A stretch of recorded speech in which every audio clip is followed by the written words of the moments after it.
see here. Good morning, everyone. Now we're starting here.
Okay, let's continue where we left. We left here where we have the confusion matrix distribution score. We also want to quickly assess distribution quality across all classes. To do this, write a function evaluate for all classes. Evaluate for all. This.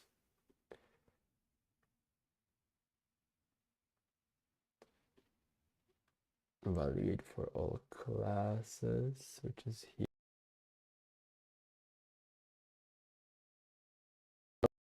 To do like a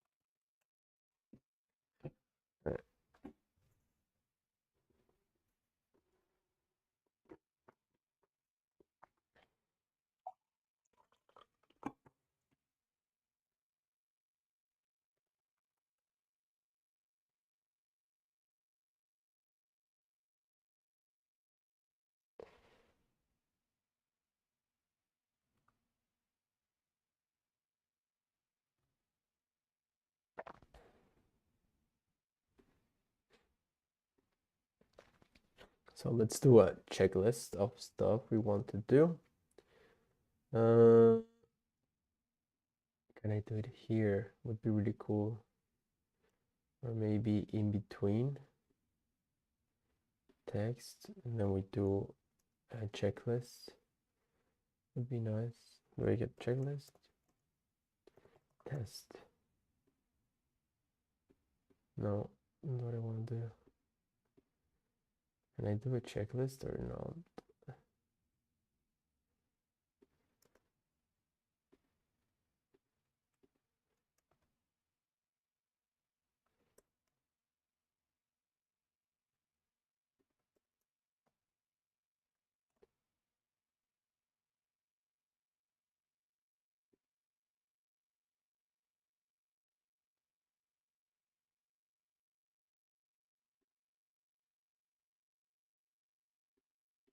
Oh no, you cannot edit it. Okay, so we just remove this.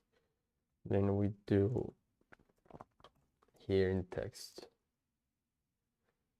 First, count the numbers of classes found and list all classes.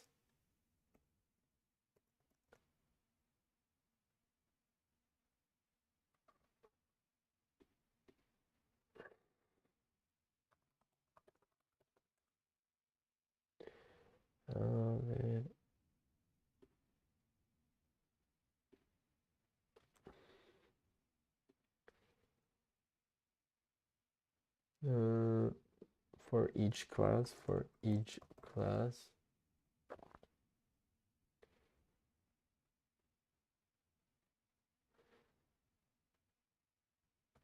calculate the diffusion matrix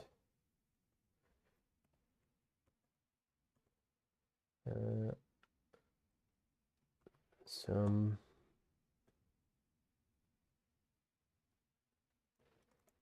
the values dp, fp, fn, and tn are summed up across all classes.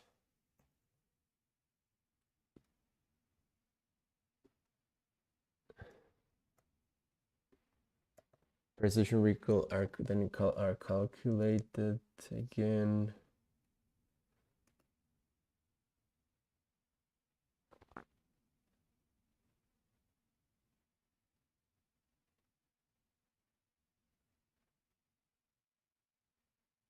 Okay. The only question is if this should be also list of the classes finally for each class. The diffusion matrix is calculated as above, and the values are summed up across all classes. I'm a bit confused with this. Don't solve anything, but this sentence in 4.2 means I have to sum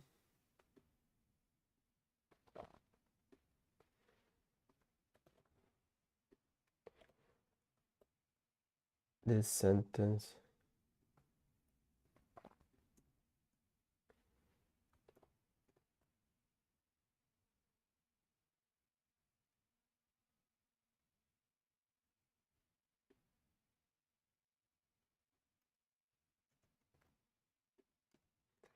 means I have to sum all, like TP C1 plus TP C2 plus TP C3, well, final TP, for example, but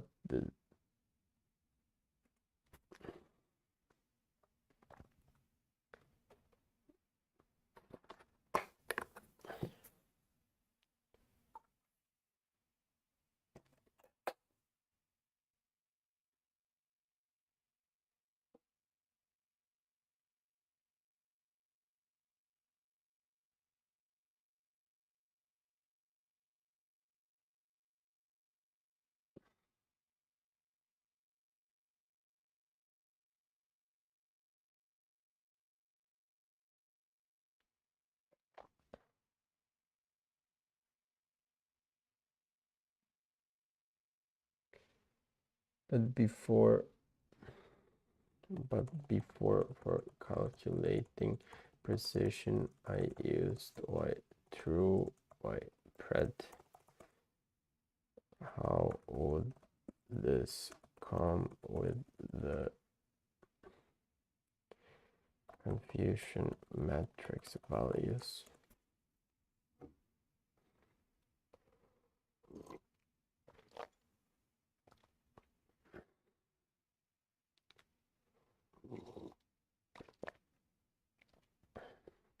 Yeah, I forgot.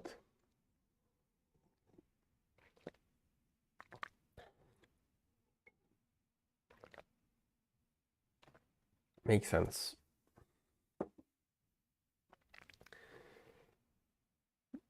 Perfect. And with the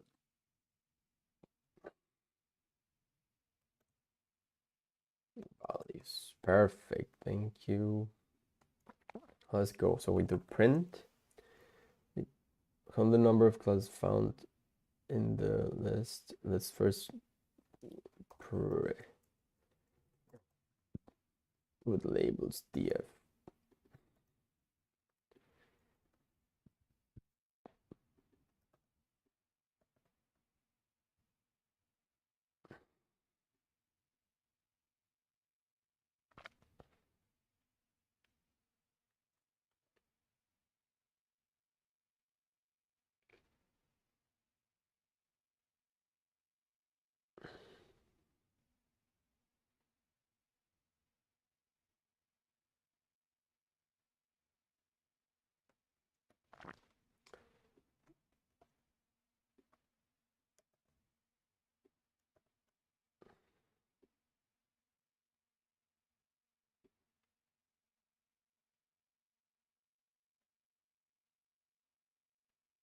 Hmm?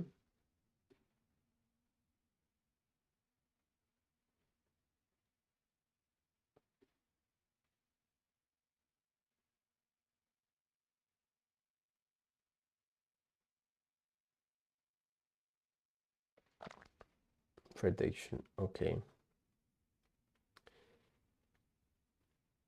So we'll do the count the number of classes found and list all the classes. So we have to, we'll call this the 1, we'll call this the 2, we'll call this the 2.1, we call this the 2.2. Perfect. So for the 1, count the number of classes. We have to like go through label, go through label and then prediction. And add them to a set probably. And add the values to a set. And the set will have the value. So let's go Python set. Maybe I don't need you right now. I can minimize you. I can bring you, I guess, here, and then this I can like do this like this. Perfect. So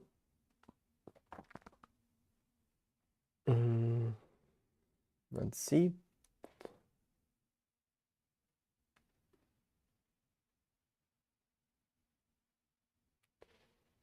Let's see.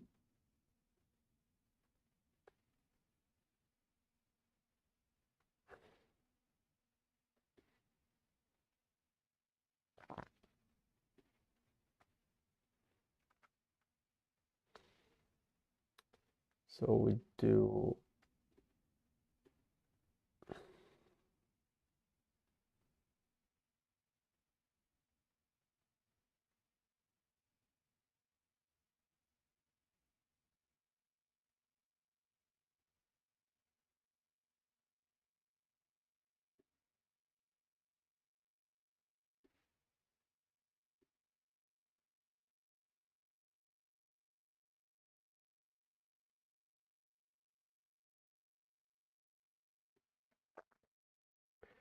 we just do I just want label. Let's see what labels give us. Why didn't it print it? Oh, it disappeared. Let me go back. No, this is nice. To a set. So where it is. No, this is too much. You just do it again. We'll do below it for all classes. And then we do this.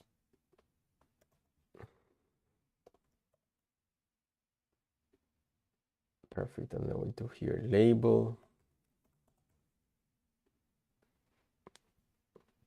Oh, why does it come twice? Oh, okay, yeah. And then we just do this. We do set. Set. And we do this. I think it will turn the set right.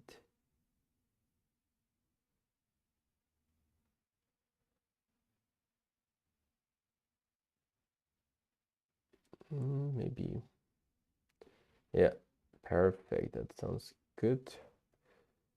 So we do set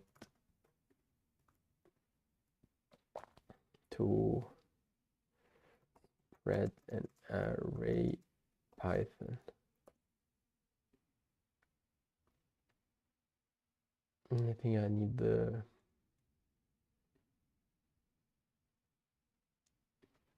Python cheat sheets, which is this one. Very nice. List.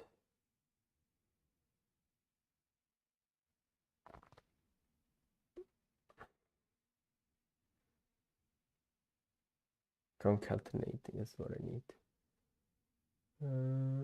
Label, extend.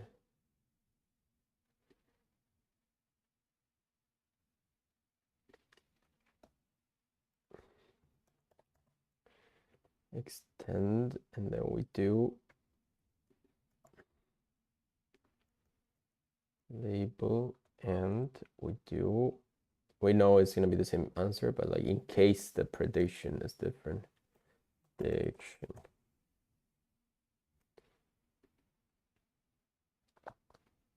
Why is it complaining? Blah blah blah. Series. Doesn't have. Maybe we just do plus. Everything seems to be working in Python normally. Then print. What is it? Classes equals set. Print classes. This seems to be wrong. It doesn't seem to. There is no two.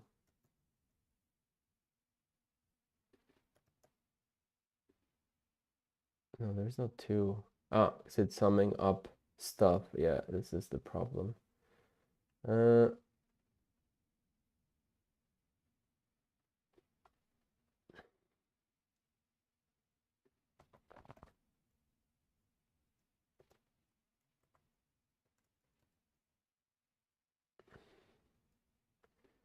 Series to array.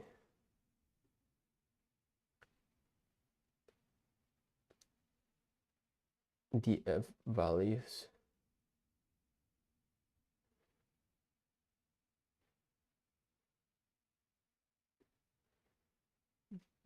Dot values.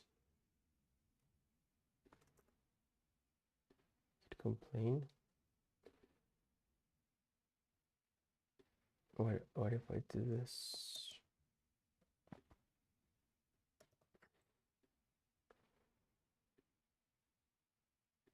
Hola, hola. Tengo noticias. Tengo noticias. Pues mira, espérate, me muteé un segundo. A los de stream, si hay alguien viendo, ya vengo, ten un segundo.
Sorry guys, I'm back.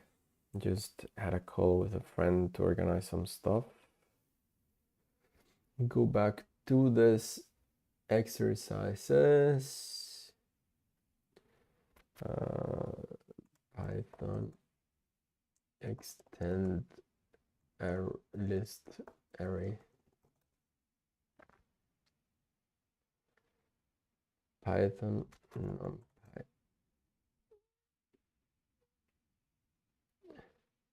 No, not what I want. Concatenate and concatenate. Probably have to import numpy as np. Concatenate, and then I simply, maybe let's do it separately, concatenated values, or all classes, concatenate values is equals to numpy concatenate, and then basically this two, which basically is not values extend but just a comma, and then values here too. I don't know if you guys can hear me now. Let me know.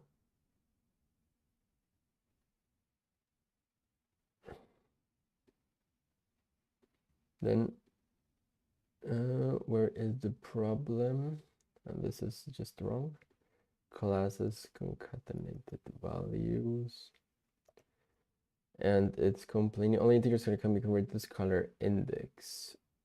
What? Only integer scalar array.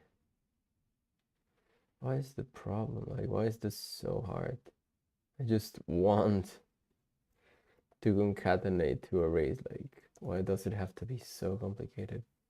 Thank God, perfect. And then the classes should be -1, 1, and 0, right? Yeah.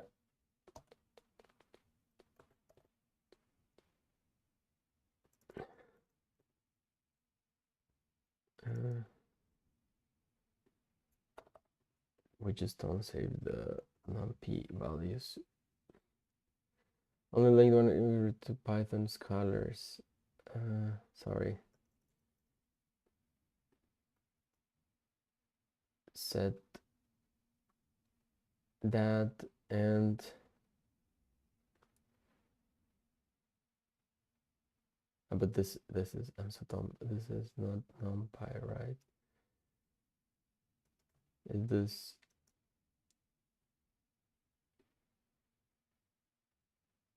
No, it is npy. Concatenate int.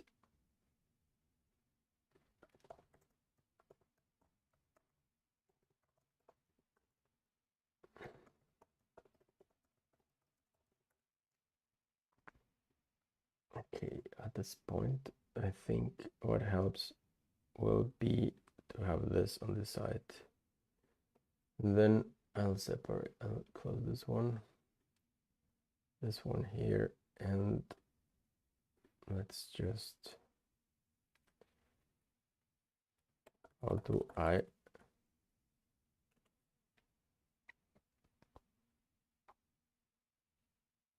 Yeah, this is way better than the Googling, sorry.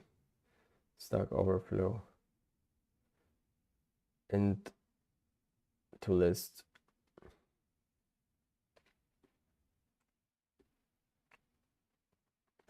To list. Perfect.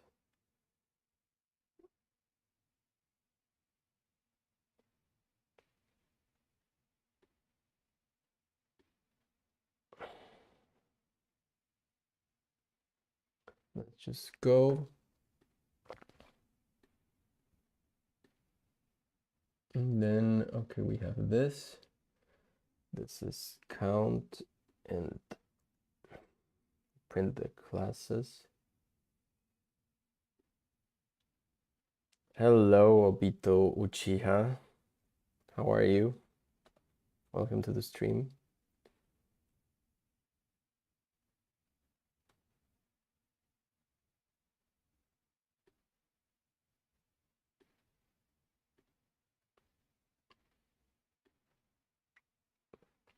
What's good?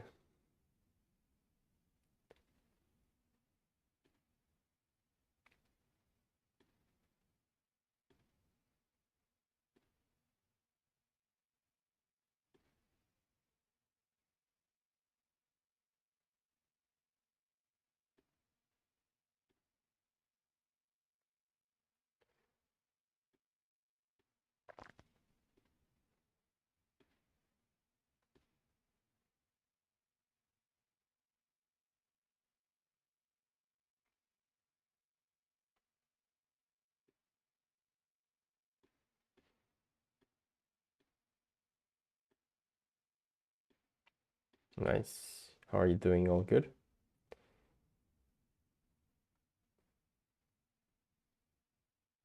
CTFS? What's CTFS?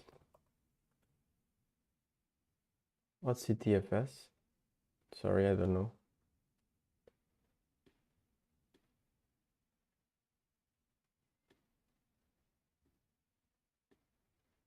There might be a little bit of delay, so I'll do this quickly. CD documents project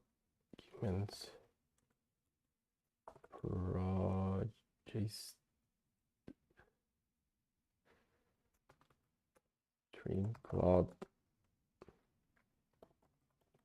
current stream to be faster by updating. I think it was the quality or something. Have it in the tools. What's CTFS? Sorry. Capture the flags?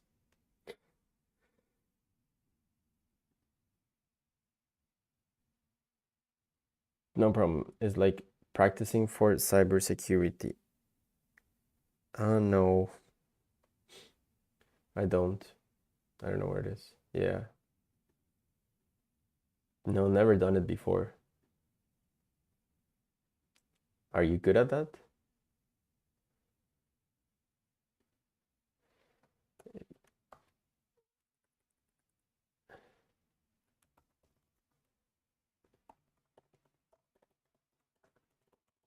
CP. I'm trying to fix the delay because I think, yeah, the delay must be like 7 seconds. So meanwhile, we can still do this. Okay, we have it. We print the classes and then say like classes and then classes. What was it? The count the number of classes found and list all the classes list count and then len, and it should give us correctly. Yes. And we update this. We update the latency. Yes. So we have it. Yes. At some point we should like mix all of these things, but not right now. Yes.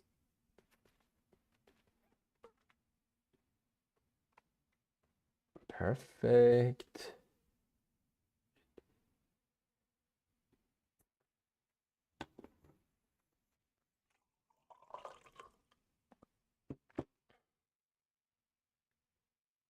Latency ultra slow. Okay.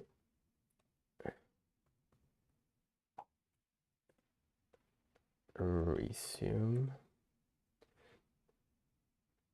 Then update the latency tool. Yes. Now do bug hunting in CTF. I can only grab users flag for the root flags. It will be difficult. Oh, nice. Are you like a software developer, cybersecurity expert, or just for hobby?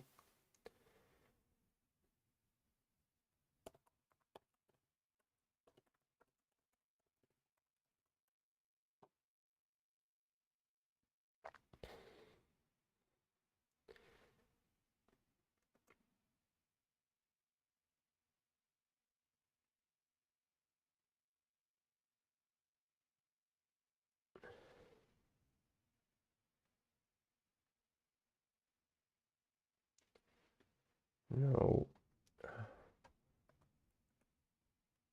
Give me 1 second here. I'm gonna change the latency of the stream manually. Apparently didn't work with the tool which is AI just built. So settings,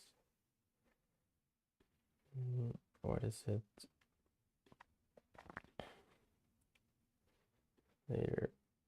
Later. I'll read your message in a second. Give me 1 second. Is this one? And here, analytics, stream health, stream settings, enable DVR.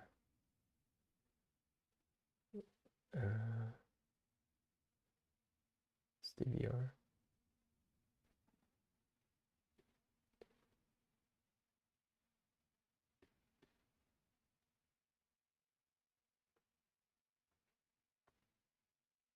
That's ultra low latency.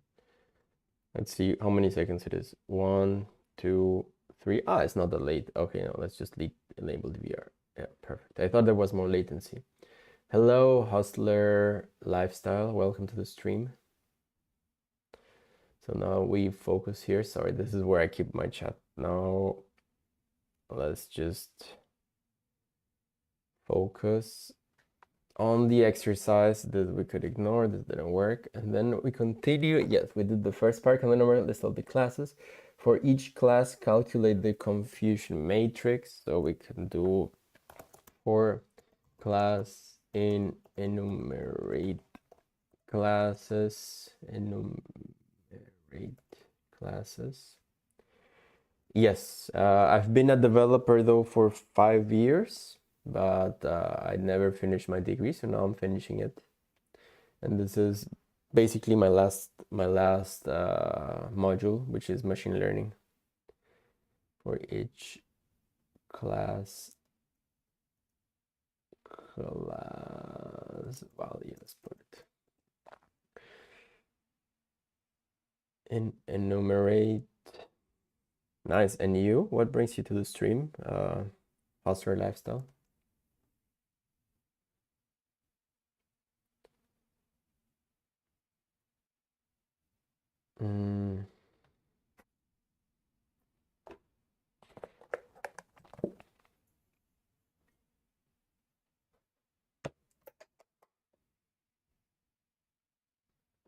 So the second one, for each class, calculate the confusion matrix. Put a check here.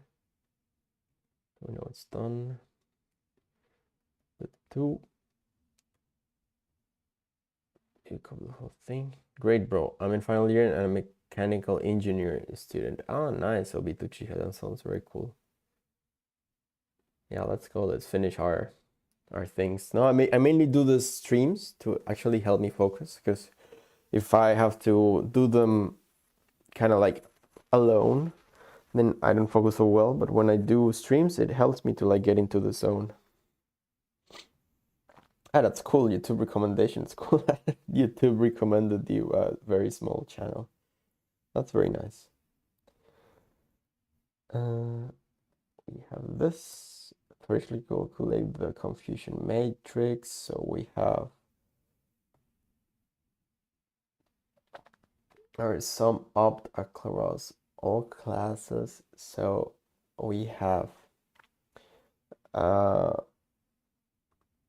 the true positives,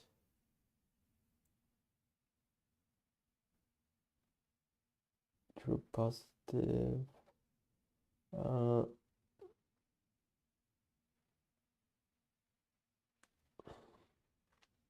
Any advice for me? I'm in high school.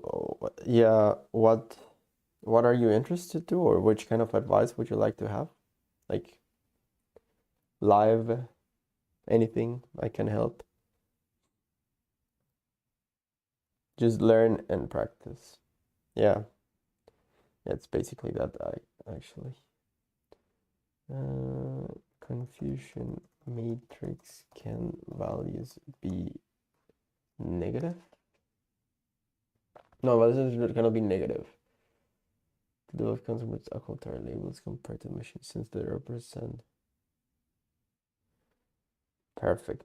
So we do true positive, true negative, false positive, and false negative. Maybe we give it real values, no? True positive, true negative, negative, false positive, and false negative equals to 0. I think I can do this in Python like that. Thank you very much for coming. If you have any questions or anything, you are welcome to come back and ask. I'll be happy to answer. If not, enjoy your studies. And yeah, thanks for coming. True positive, true negative, true false negative. The values in the confusion matrix are this, and this. So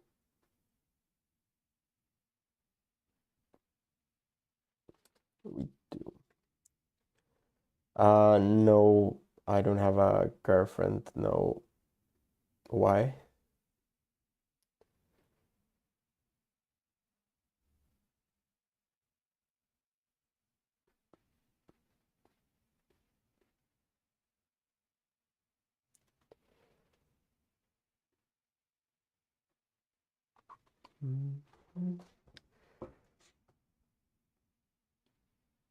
Let's see.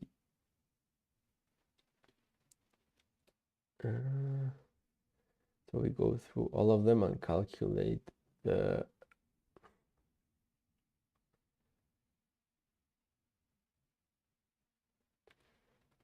Hi Nadine, welcome to the stream, and rush out, learn and do about train test split and overfitting. Yes, I mean we're learning all of that, I think.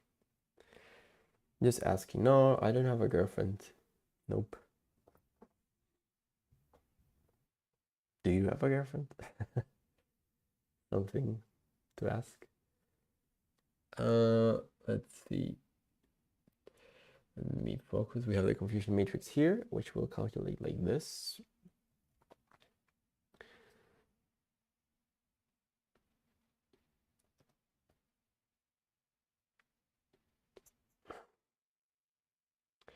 I'm from Colombia, but I live in Germany.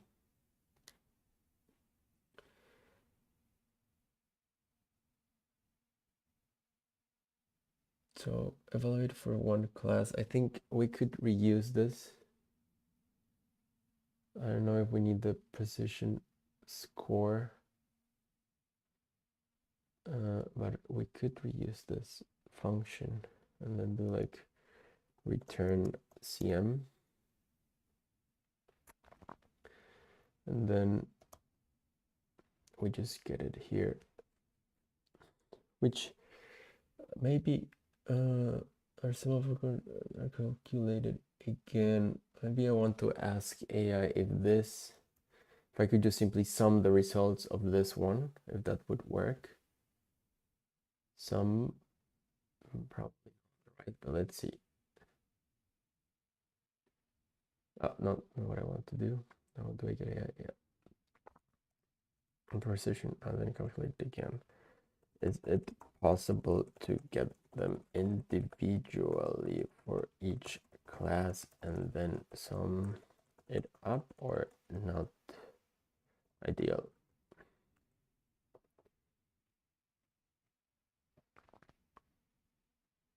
Where are you guys from, if you guys want to say?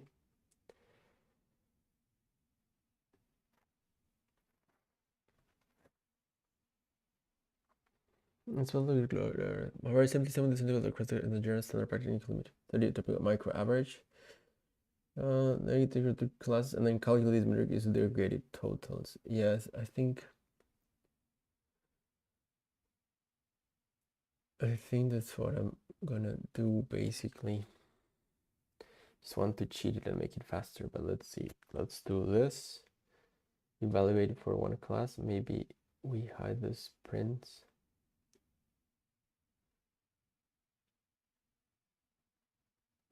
Maybe, or wait, maybe ask it here. But we have a function before evaluate for one class would be a bit of a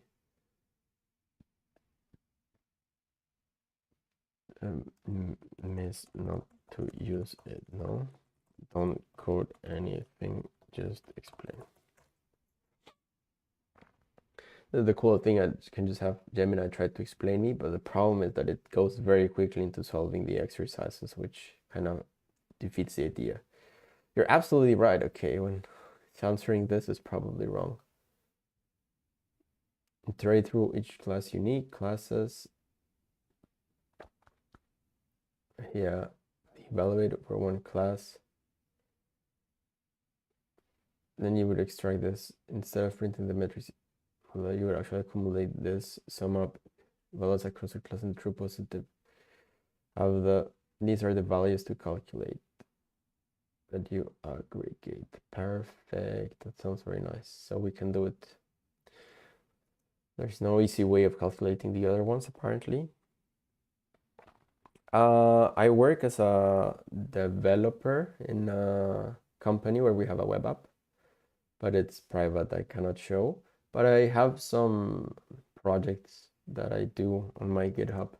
Nothing very clean, to be honest, but there are many projects that I have. Let's see.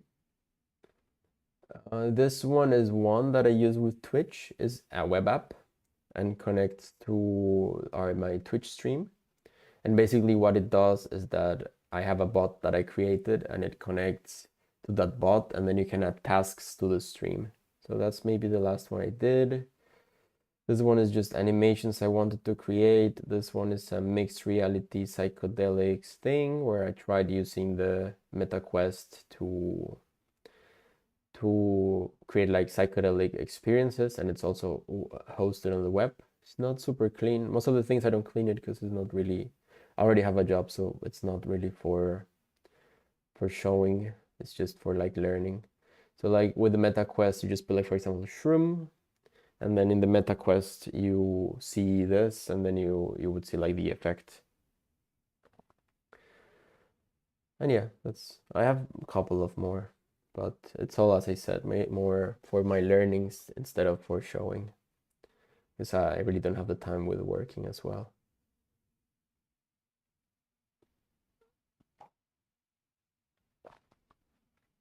Yes, so we have here, we return the confusion matrix, which is this, and then we get what we, instead of getting this, we do the evaluate for one class.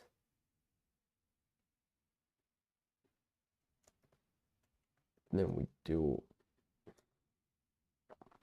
this,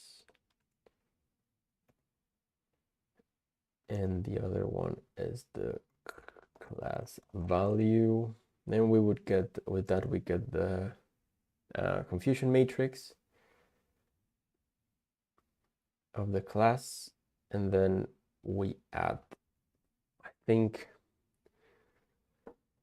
the order. Let me look at the confusion matrix in confusion matrix. Let's learn, because normally you would be true positive, false positive, and then no, sorry, true, negative, false, positive, and then down, false, true, no, yeah, false, negative, and true, positive. So it would be like, yeah, but I want to see if this is how it's ordered here in the result. Yeah, let me look. Where does it say returns?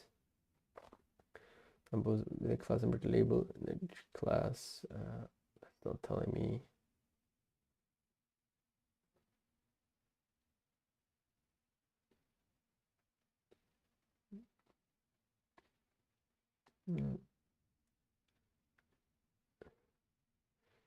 Predicted label.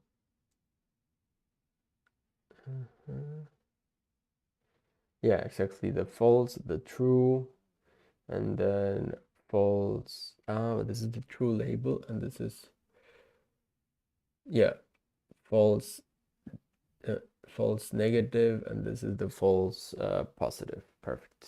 Yes, so it's the same, I guess. So let's continue with it. We go here to evaluate for one class, and then we say true positive equals to, it would be the 0, 0. So confusion matrix 0, 0. And we just true negative, we false positive. I always have to think it. That's good to thinking, and I'll look it up to remember it. True negative, which is the last one there, it would be the 1, 1. So this one. Or so the true positive. No, that one is the true negative. I think it's the 0, 0. True positive is the 1, 1. I'm sorry.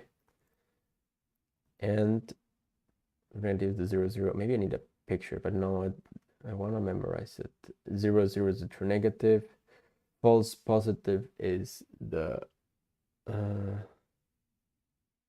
0 array and 1.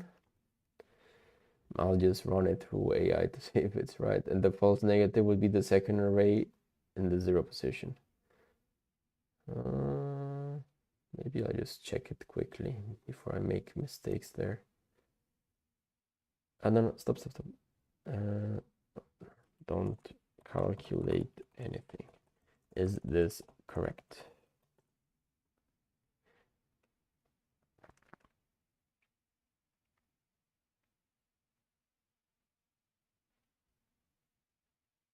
Let's see. Perfect. It is very well done. And then we go to, okay, we have them. Now we need the totals, right? So what we should do is simply add it, basically. And then we add it, and then we should have it at the end for each class. But there is a problem because this is per, this is the total, but we have to do it per class. So the way we do it per class is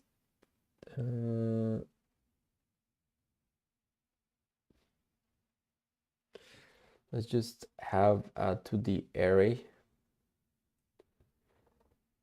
and we just do it. Yes, let's do have like a to the array where is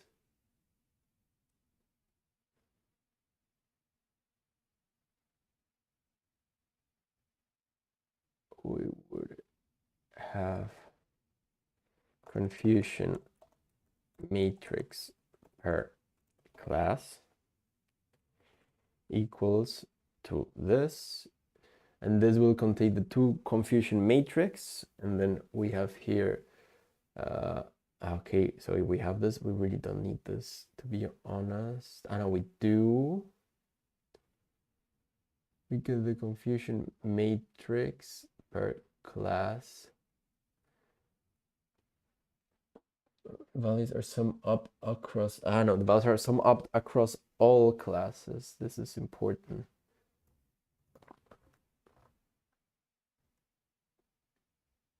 The values are summed up for across all classes. So actually what we had was correct.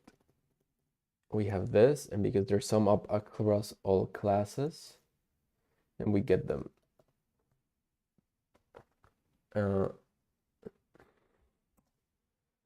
Perfect. So we have them now, and what we do is calculate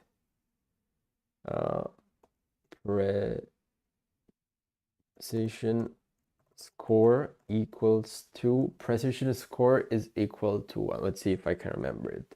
True positives divided by true positives plus false positives, I think. So let's try, let's see if it works. So true positive divided by, what's this, plus false positive. What was it? Recall is calculated by true positive divided, I'm not sure, false negative, I think it is. We do accuracy, which I don't remember how you calculate it. I know the F1 score, we don't need accuracy, right? F1 score is calculated by F1 score is calculated by doing 2 times recall score. 2 times precision score times recall, and we divide that by recall score plus precision score. And recall score. And then the other one is like a bit crazy. How to calculate that one? Wait, I have to go to the bathroom. I'll be right back. Sorry guys, be right back. Bathroom. I'll be right back.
Hello, I'm back. I'm not sure if I made myself back. What time is it? It's 9:41 here in the morning. I don't have to work today, so I can just focus on finishing this.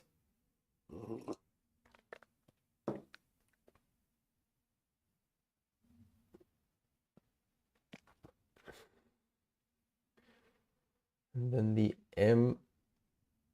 what was the MCC score? Was, don't remember the numerator. MCC, what's MCC? MCC score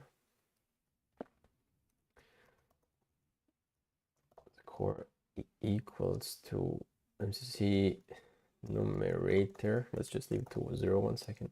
MCC denominator. It was equal to the denominator was equal to true positive, so the root, square root of all of that, but NP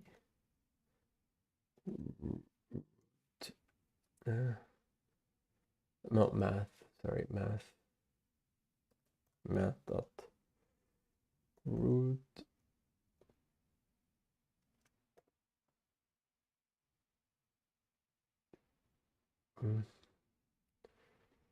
import math. I think math has a root function, right? Root, maybe square root, yes, of. This is the square root of.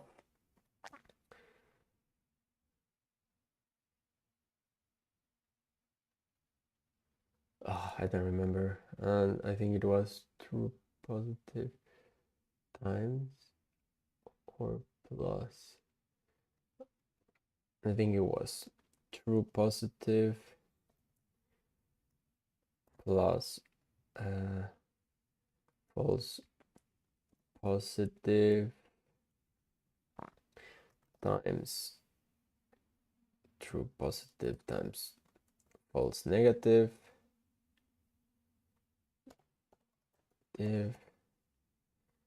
times true negative times, what time period where you are? Obito Uchiha. It's a cool name. I love Naruto. I love Naruto more when I was like young and beautiful. I I loved Naruto. It was so much fun. True negative plus false negative.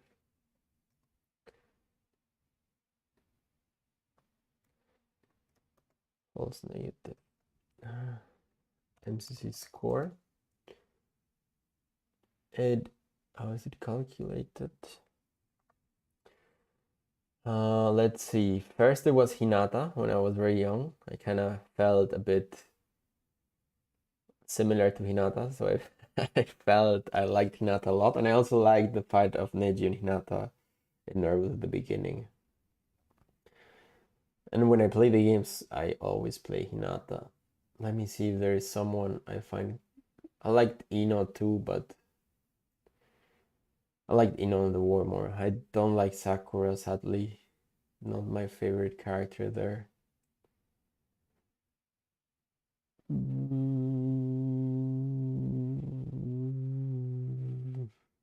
Trying to see if there's one that is like cool. I like Tsunade as well. For some reason, I like mainly female characters. Tsunade was cool, but I wish she had a bit more fights. Itachi is cool for sure. I mean, I haven't met anyone who dislikes Itachi. Like he's cool. It's just, yeah, he's cool for sure.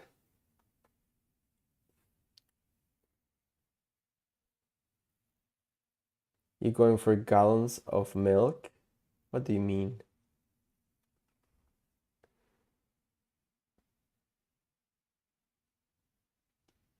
I lost the calculation.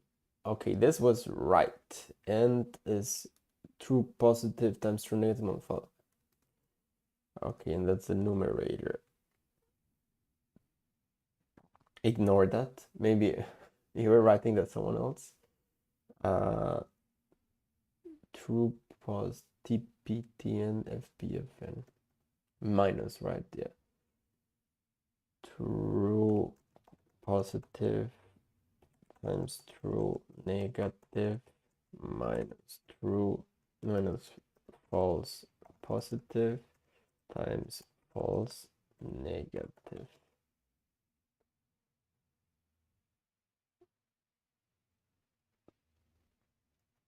And then we do the MCC score. This is a bit not neat. Can I just not like, yeah, make it nicer here like this? Yeah. And then the MCC score equals to MCC, maybe numerator like this, just like this.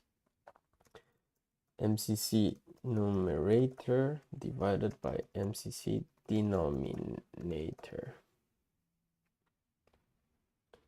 Let's see where the errors are. Non durable. I'm back. Can I see the output? Yeah, give me 1 second. I just have to fix. I'm new with Python, so to be honest, I'll read in 1 second.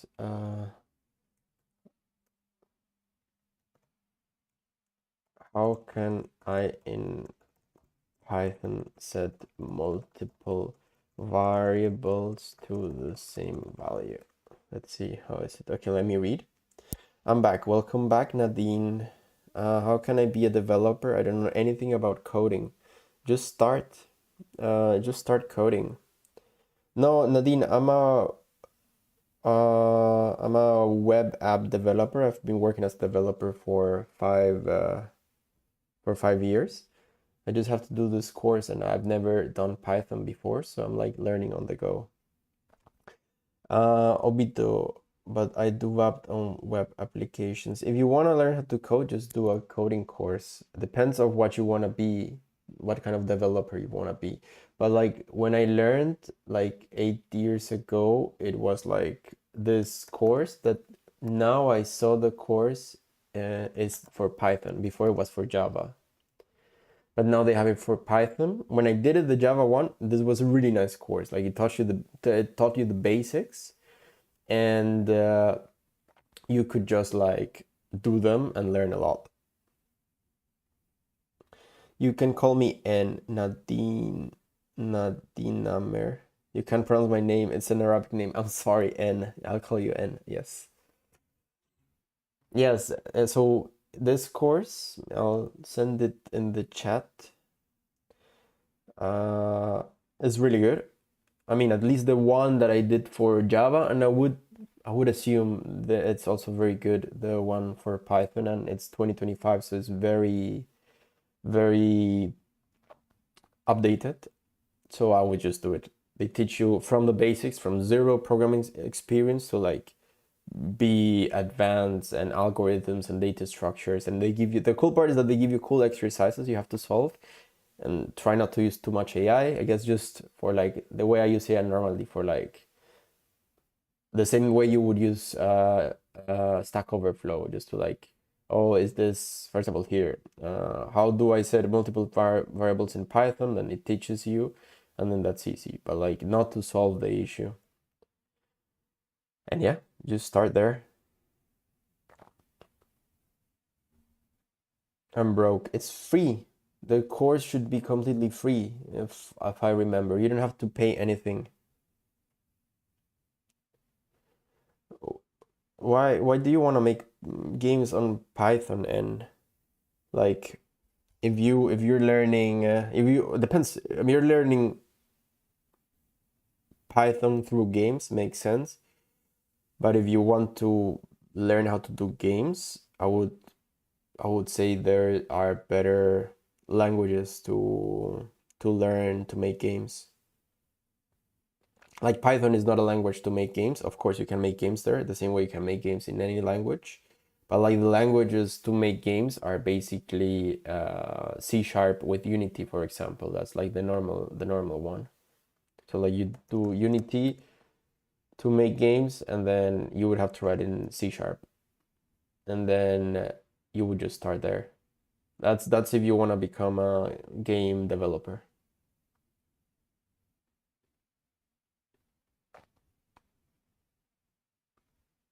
And yes, Obito, Uchiha, this should be all free. As I mean, mine was free when I did it. Let's see. Look, blah blah blah. And I get I think it's completely free. Like at the time I did it was free, and it would be weird if it's not free. Yeah, it's all here, and then it teaches you. It's completely free. And the cool part is that even if you study in Helsinki, it counts as credits for the whole university. So it's cool. Like it's called 10 credits, which is not small. Yeah, they do, but like what I mean is like what is your goal? Is it to make games just to make games? Like your goal is to make games, or is your goal to learn Python? Because I think if your goal is to learn Python makes sense, but if your goal is to make games, I think in my opinion there are way better languages to that are more industry norm to make games than Python,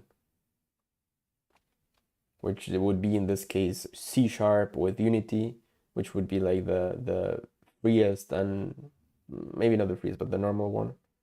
Learning and making games. I think you should do Unity, in my opinion. It's very easy to use. It will teach you how to program. Yes, you won't learn Python, but you will learn C# there. And at the end of the day, languages, when you learn a language, transferring that knowledge to the other language is not that complicated. For example, see what I had here, what I asked.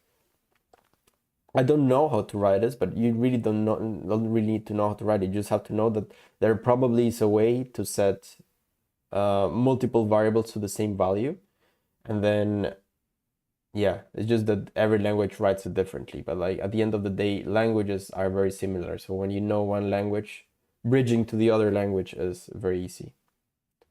But if you really, really are interested to make games in Python, then I don't know there what to do. But in my opinion, the way I would do it if I was learning, wanted to make games, I would do Unity.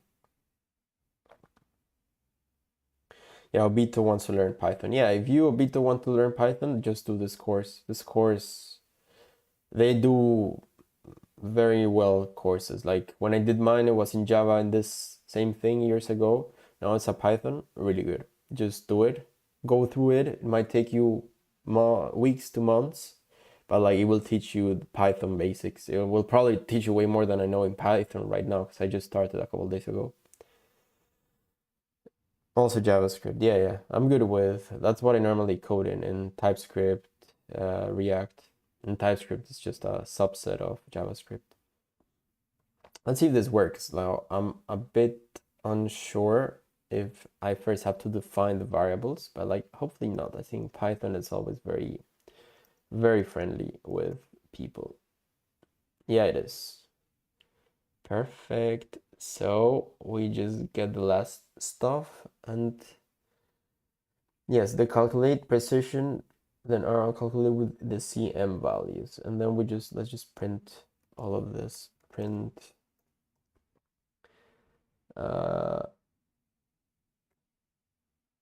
classes list and the MCC. This one maybe we print it up here. Now maybe we just print it here. Print MCC, and then we do the MCC score. But actually we should like organize it better. The first thing we do is the precision score. Precision score. Then we do the recall score. Then we do the F1 score. F1 score, and then MCC, that's the last one. Let's print it. And where is the error? Evaluate all classes. Operands could not be brought together with shapes 9. Where are we?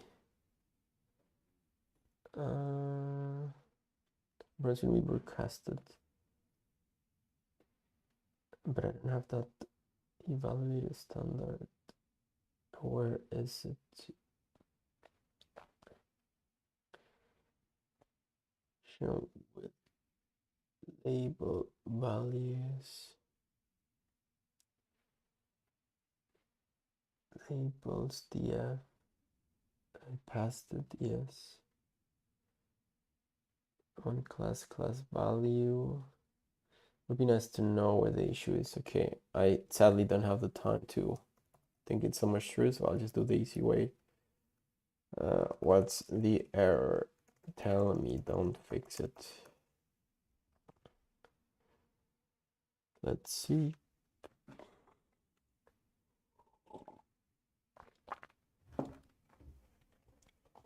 Oh, wow.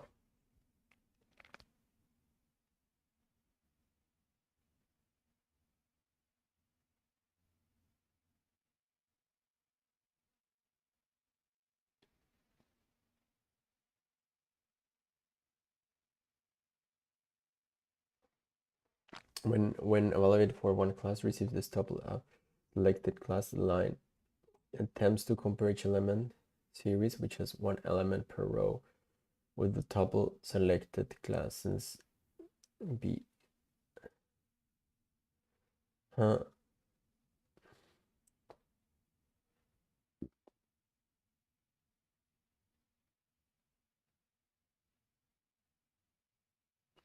Who thought? I wouldn't think so. No.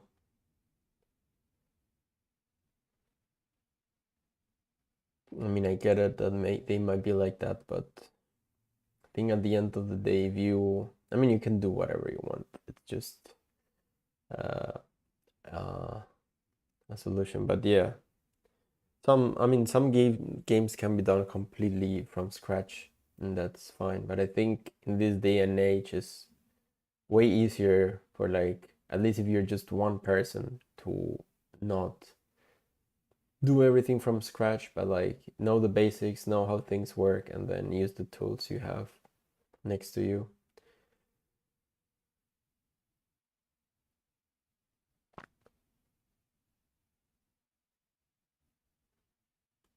Oh, I want to check small data df, evaluate for one class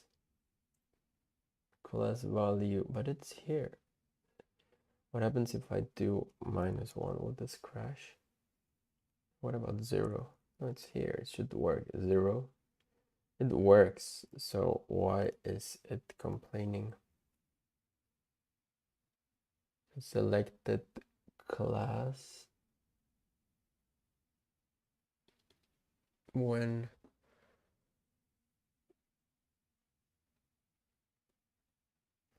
let me check 1 second what selected class has. Class value, print class value, which I would doubt it would be like something random. Class value 0 0. Why? Maybe because it's the index class value. Yeah, no, it works. Okay. Now I should run. Perfect. Should fail another part. Perfect. It failed here because it's not defined. And then okay, don't fix anything, just check the exercise 4.2. Tell me if it's okay or if it's missing something.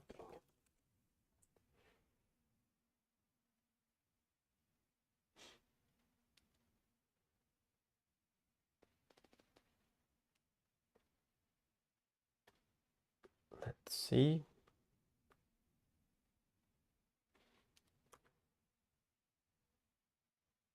Let's check. However, another cool thing is formula term false positive is repeated twice. Maybe I did the false negative, false positive. Ah, yeah, I repeated it here. It was false negative. You're right. Negative. Typo in print. Yeah, just a typo is not the biggest thing ever. Recall score. This, for some reason it's getting old values, but like, yeah, perfect. This looks good. We finished that one. Let's go to the next one. The ROC curve. I think the ROC curve, let me try to remember before looking up. The ROC curve was the curve that told you the relation, was it the the relationship between false positives and false negatives, and how much false positive you should accept. Remember only what class builds relative, therefore one can in principle try to arbitrary threshold and low precision. At least lecture ROC curve and area under a curve are before. Now write a function, evaluate this one. Let's do the same. Let's write this function here.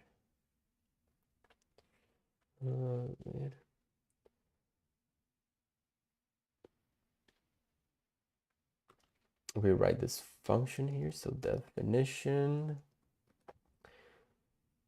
We just print the first things we get, which would be nice. Print,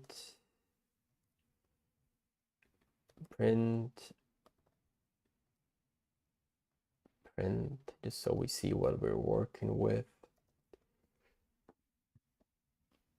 Here is a probability, it's at least the column label and a column for probability of the class validation. The parameter column name probability prediction specifies the name of the latter column. The parameter column name probability prediction is the name of the latter column. Okay. And the selected class int is as in for the class we want to evaluate everything. Okay. Apply the function for testing on this one, and that one. The functions rock curve and IOC rock curve can be plotted, matplotlib, pylib. Okay. So maybe let's start dissecting this into to-dos. The first one is, we write the function we did here.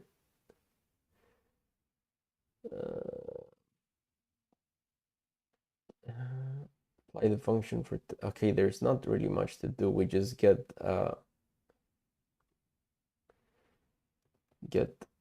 rock curve and IUC. Return, I don't know, let's see, rock curve and IUC, plot rock curve with this.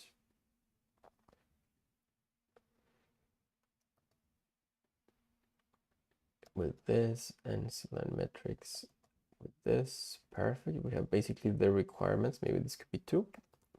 Second requirement.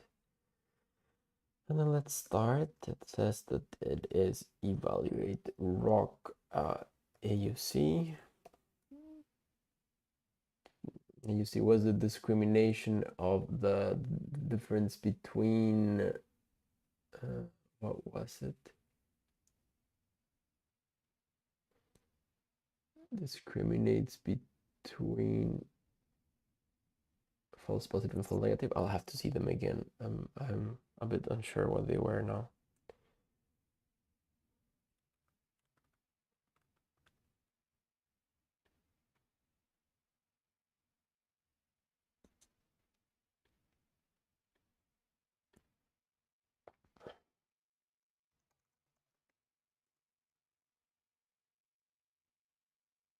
Let's see.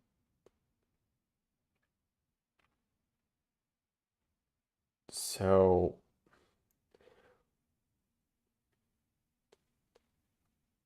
we do rock AUC, sorry, rock AUC, where we pass this probability prediction with a label. I think I'll stream the whole day because I have the time. So I'll probably be here the whole day. Maybe in 2 hours, I'll just go for a break and eat something. And then I'll be... depends. Like, when I have to work, I only stream like maybe an hour in the morning, an hour in the evening. And sometimes I don't. It depends. And on the... like today, I plan to stream the whole day. So if you're back at some time, then it would be nice seeing you. Thanks for coming, Obito Chiha. It was very nice talking with you, and I would be very happy to see you again if you come back.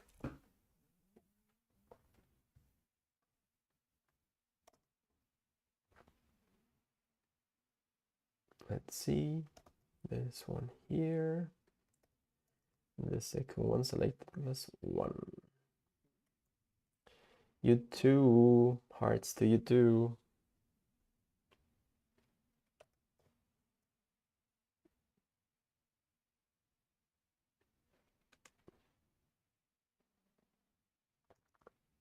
Let's see what this looks like. So we have, maybe we get it named so we can see it better. We do this so we can see it better. Then we do the selected class so we can see it better. Let's see.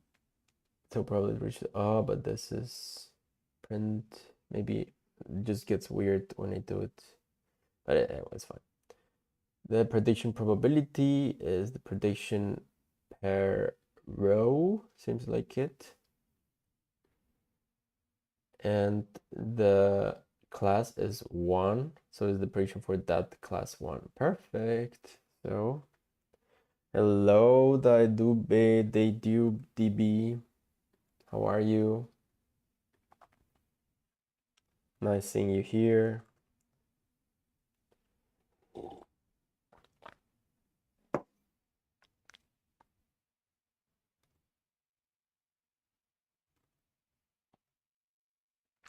Let's see. So we have those 3 things. Maybe we don't need to print them at the end. We already know how they look.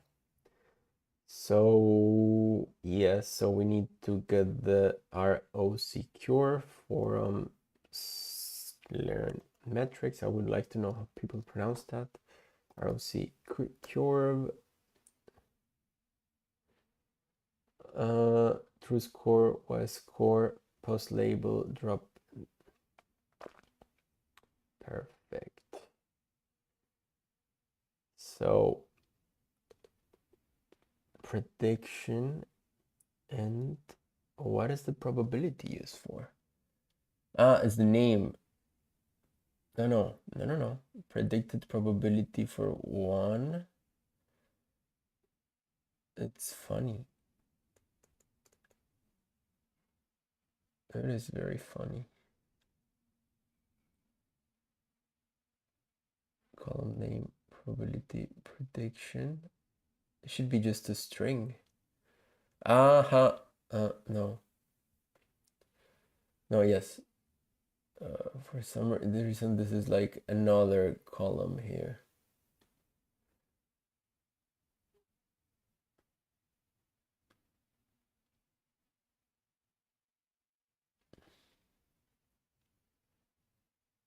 Label on a column for the probability of the class to be evaluated. Parameter. This means the Y score. I guess that would be the Y score. So right now I'm doing a linear regression, or learning linear regression, and I'm doing an ROC curve. That is, I think, the relationship between false positives and false negatives, if I'm not mistaken. From true positives and false positives was the thing. It's the relationship between the two. Then you try to like get more more on the side of the true positives. So let's see, we'll also plot it. So we'll see how it looks, but let's start coding it. So basically, good job, linear regression. I got this in an interview by an Asian coworker. Yeah, I'm not so good in all of that. This is just my last module, which I picked as an elective, and it's a pain in the ass. Apply the function testing for the operation with level.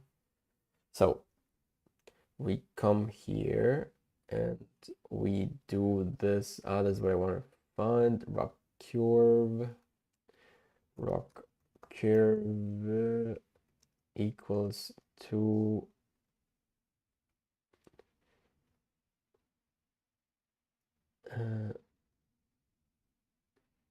import the important here, rock curve.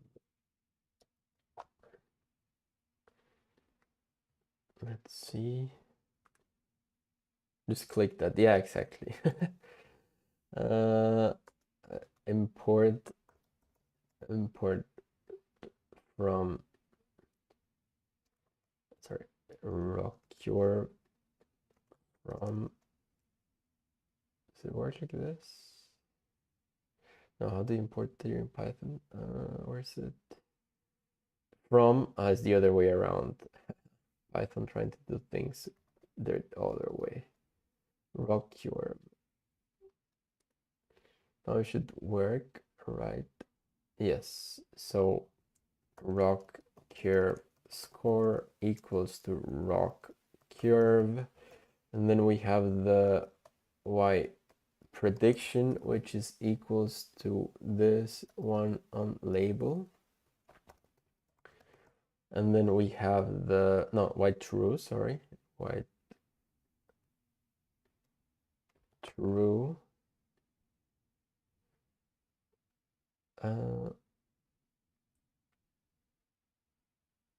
the probability predictions, yeah. What I'm okay, yeah, can be other probability estimates, so it's perfect. So we can do why did you send that? It's loading, maybe on YouTube, the message. What happened, Dai? Or why did you send those emojis? Buffering YouTube? Maybe it's from YouTube.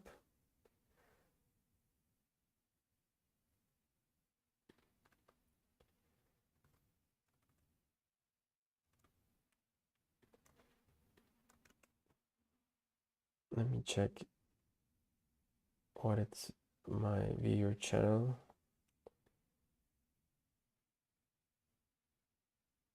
Oh no, you send those emojis. I thought that there was something random happening.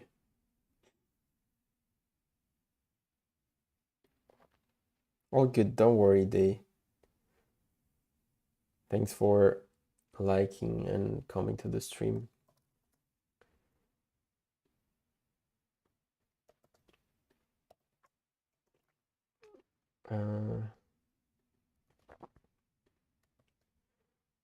Soviet true red, and then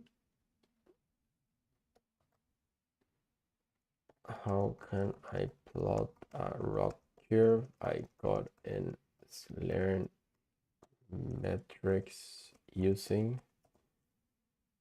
simple answer, please. I'm just asking. Yeah, maybe I should move my camera a bit so you can see what I'm asking. It's fine. Maybe like this so people can see.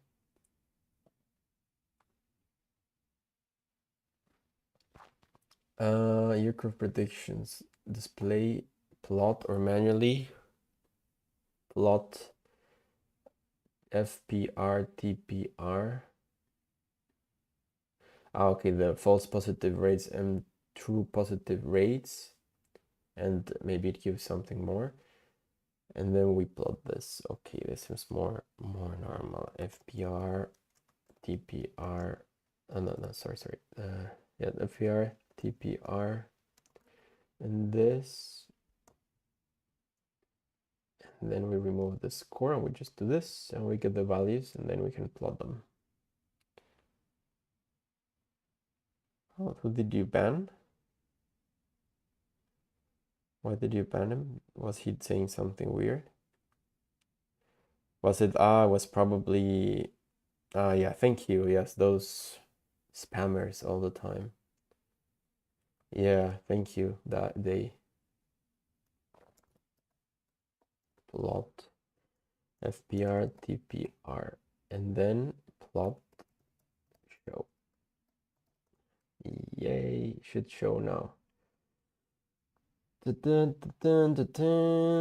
doesn't it show? Multi-class format is not supported.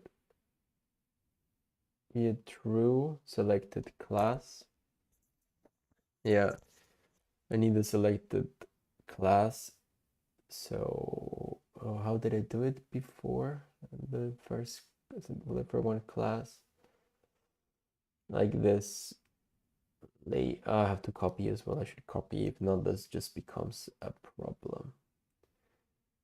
So let's do the copy. Df copy df equals to, no, sorry, I'm doing the same thing, equal to this, copy, yes. And now label equals to this, and then while true is equal to copy df label and copy df. This probably won't work, right? And the import for plot. This probably won't work, right? I know it did work. I just need the plot import. Yeah, this is the import for this for matplotlib as plot. Perfect. Yay, this is a beautiful curve. And it doesn't look like a curve at all. Like the class. I'm actually unsure if this is correct. Because like the probability prediction, we saw it here. No, not here. We saw it in this one. The column. For one. Oh no, okay. For one.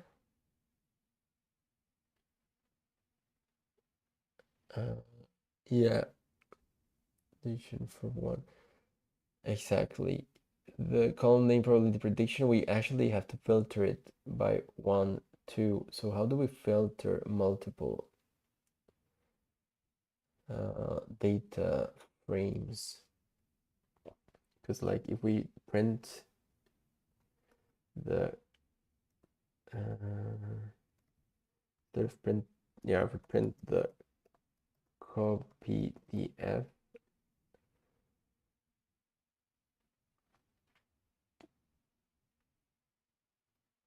oh wait, doesn't seem like it changed anything.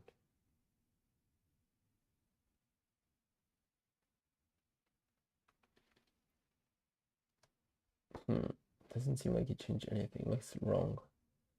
You just remove the -1.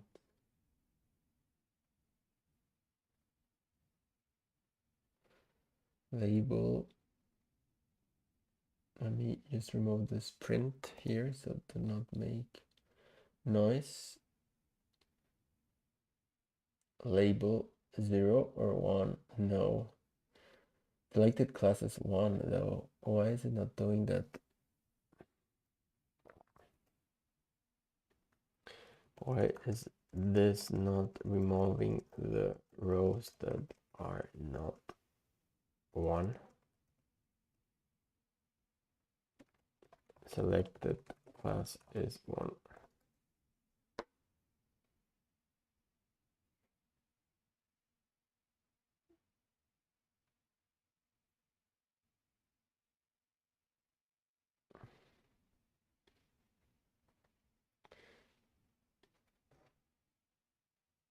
And oh, this old syntax is super confusing for pandas. Like, probably gonna break. Yeah, columns must be the same. Sorry, you're right. I'm confused how the other one works. Yeah, perfect. And prediction. No, nothing. No negative samples in y true positive value should be meaningless. I'm very confused.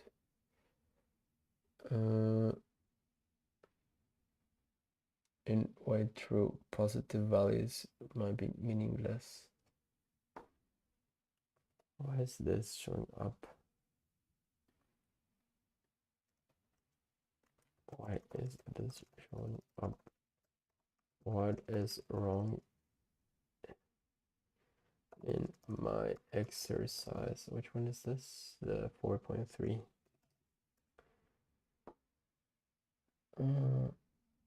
Native samples in y true, but like we said for class 1 anyway, so.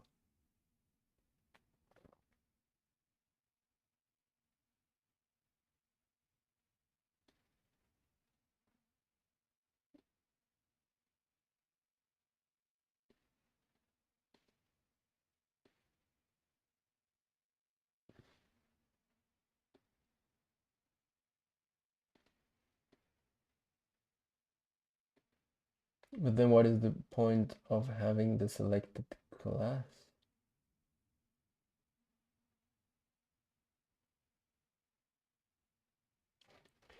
And then what is the point of the selected class? Like it says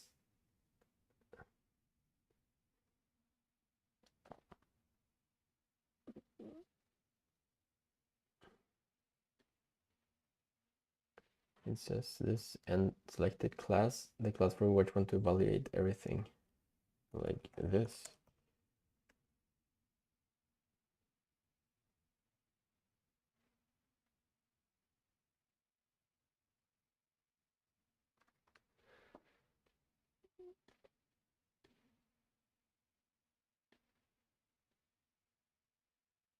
And then what I did was correct before.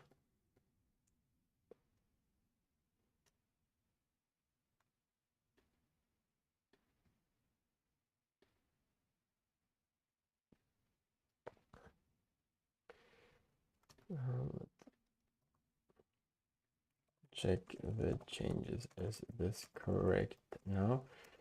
I think then we turn it to 0 or 1. This is so hard when like I do this one day and then the next day I have to come back. We turn this to 0 on 1 because 1 is true or 1 is false. Yeah. And is the whole exercise correct? Let's see. Let's see if it's correct. And then we just do the linear regression. You have successfully currently area under curve value. Ah, yeah, sorry. It's true. I forgot to do this. No, don't tell me. Don't tell me. AUC score scalar matrix. T score.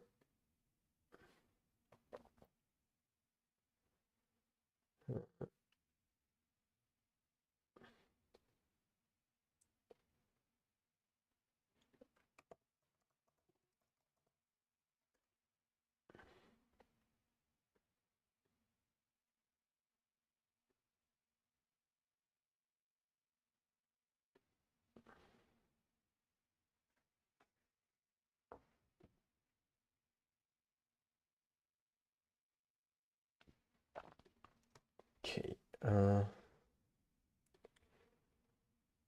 Core.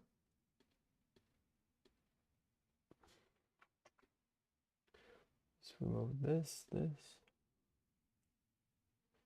Then we do AUC score. which I want to see the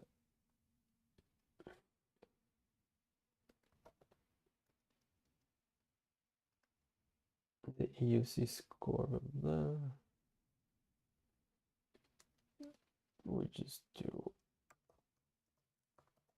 score equals AUC score equals to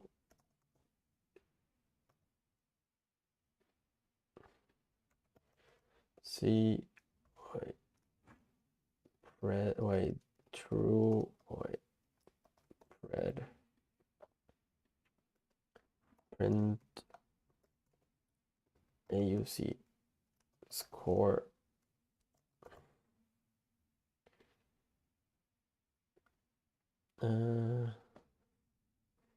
not decreasing log y the AUC score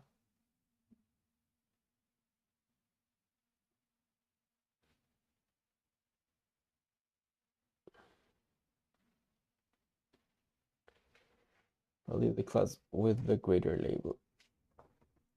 And thus to predict probability that doesn't correspond to the function.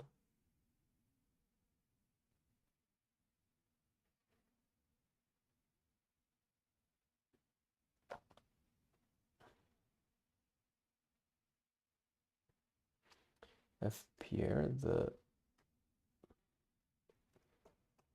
to F Pierre. No, I don't think so, right? OC and AUC score.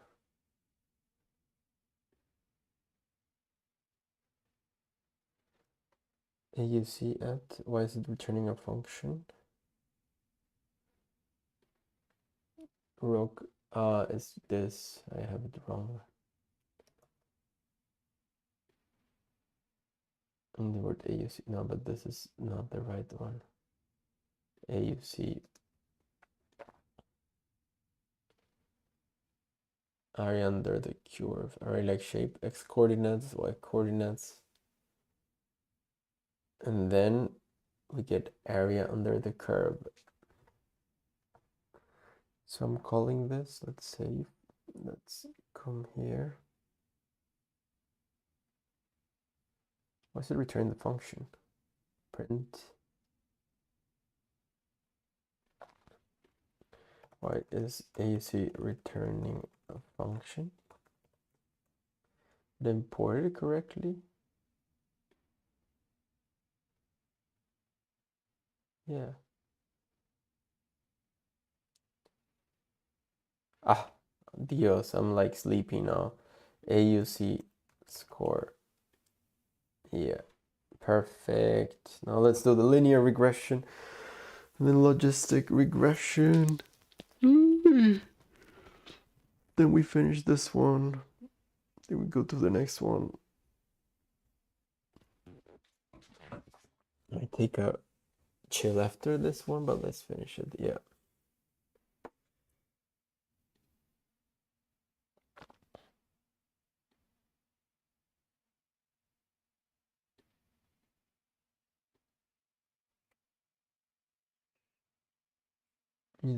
From linear model. Oh my god.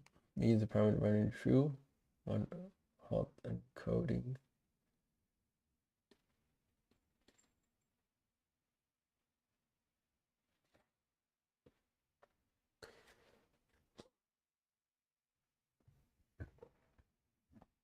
Train the pipeline on tweets train DF.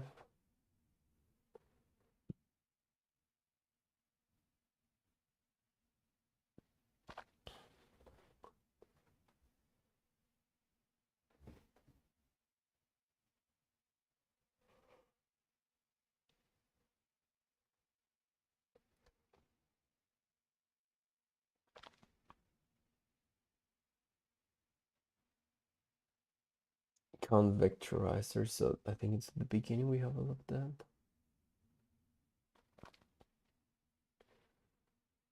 Where is it? Hello, Jatin Chopra K9P. How are you? Welcome to the stream. How are you doing?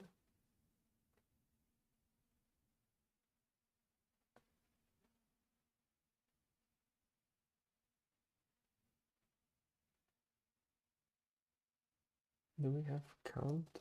Count vectorizer not only there. I'm pretty good, just learning some machine learning in Python. Count vectorizer.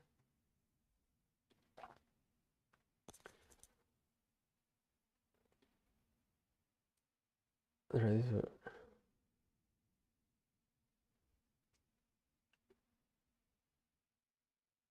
train the pipeline.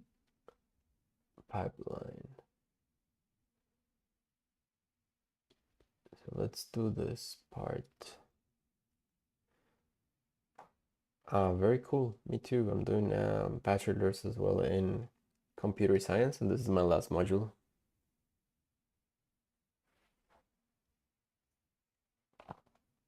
BCA is bachelor's. I'm not sure what's BCA. I thought it was bachelor's, but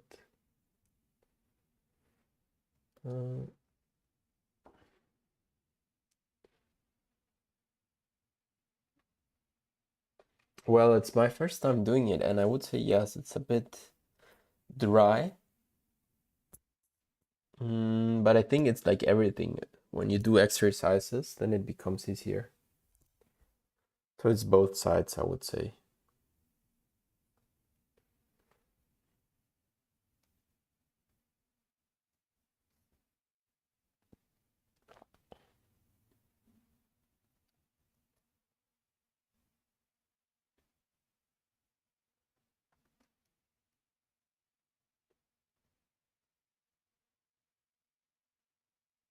Mm,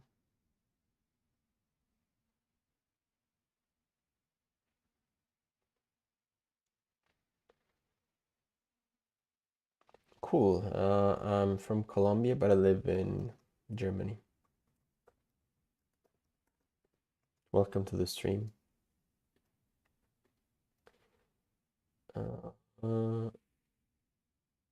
Import.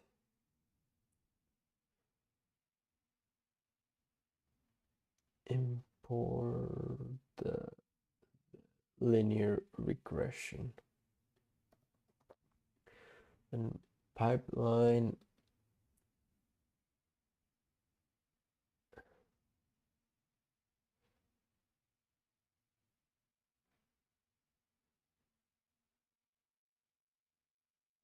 Oh, where did I see? Train the pipeline on tweet.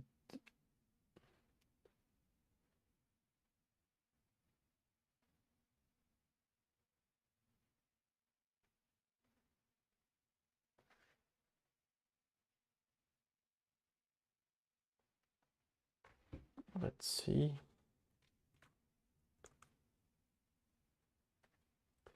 So we do, we use bit count vectorizer. Need to remember how we did it, so I have to get it first. Hi VJs, welcome to the stream. No, I'm not from the USA. I'm from Colombia, but I live in Germany.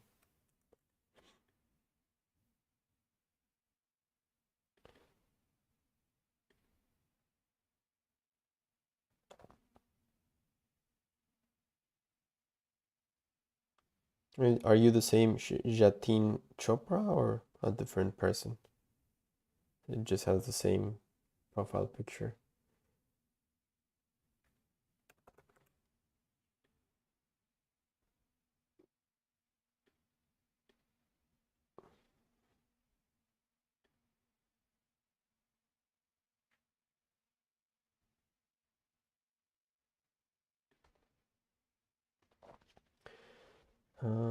Let's see, not regression, but naive Bayes.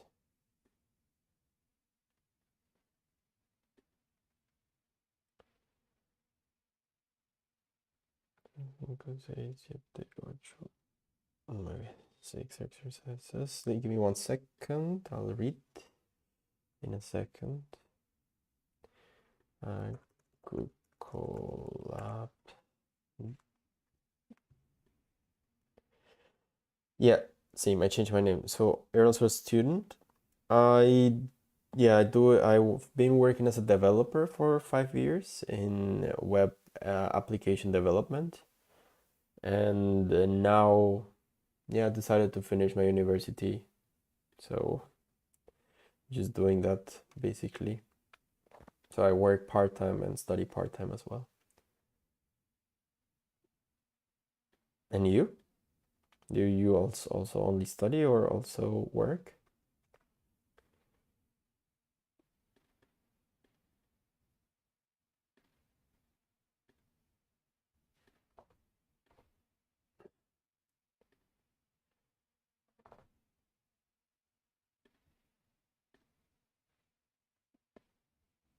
Yeah, don't worry. Like, also, I'm not a native, so my English is also not perfect. Don't worry. Don't worry so much about it. Cool. It's very cool.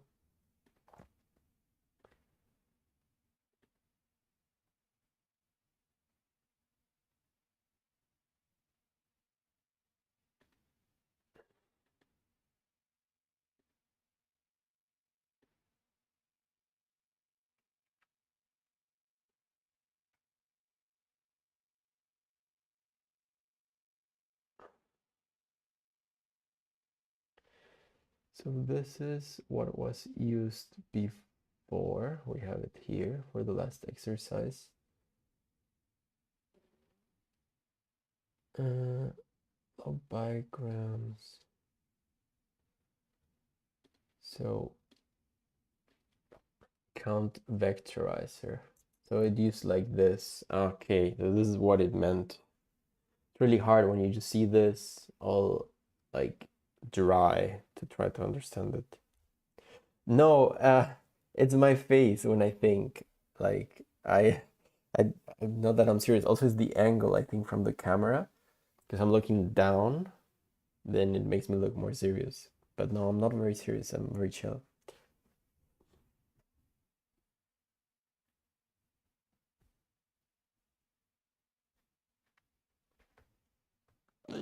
It's a chin.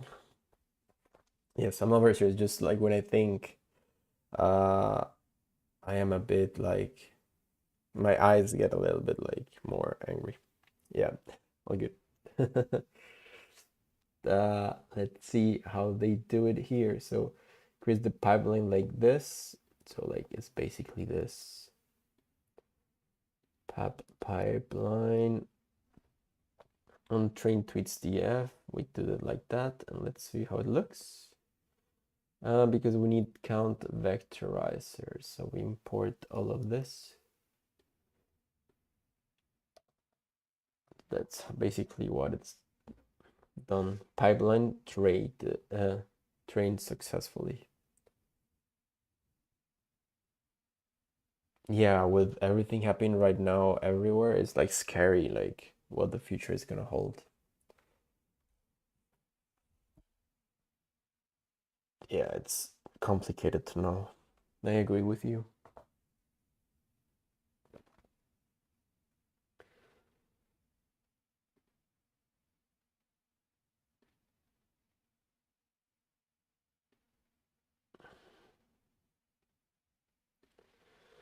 Apply it to tweets that and then they column predicted load.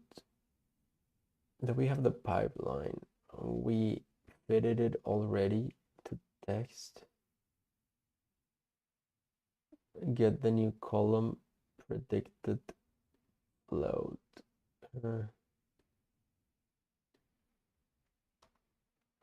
I want to see what's this here.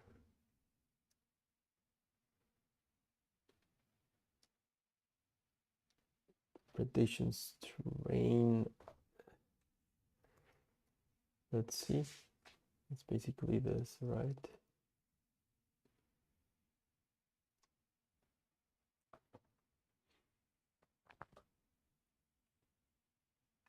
I hope it doesn't happen, but who knows? Like, I think right now we have like crazy people in power.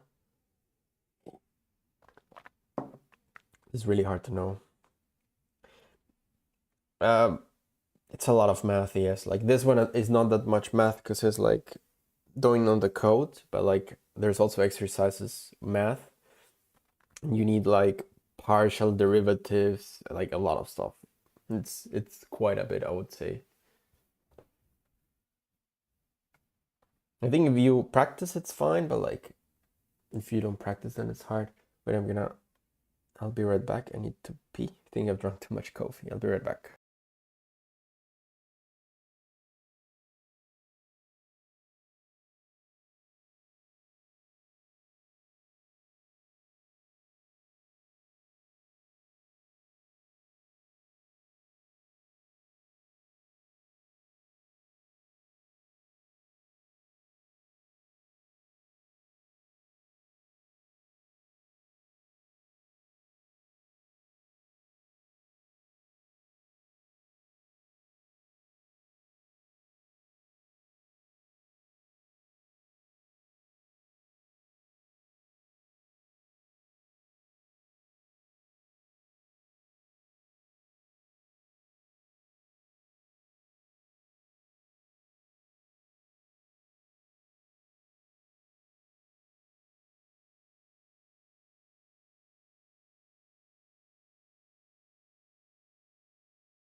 I'm back. Now let's see. Count vectorizer. Yeah, we too large. Train it, another new, and get the Newcomen predicted float. Predicted float.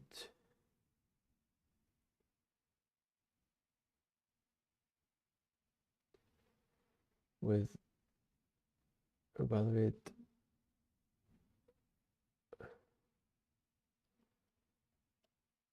Now we do this. Thank you. It's not so much of a hoodie, it's more of a snoot. So like to like when in the morning to chill at home. Thank you. Are you a guy, a boy, non-binary, if I may ask? It's fine if you don't want to disclose. It's all good for me. Just the J's sounds. I don't. I mean, I don't care if you're a girl or a boy.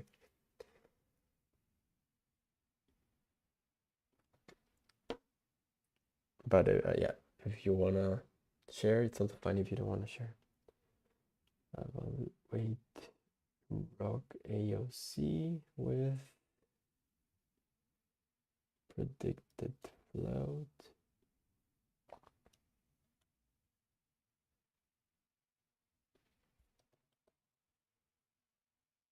Selected class 1. No, no. I ask you if you woman or man. No, not your sexuality.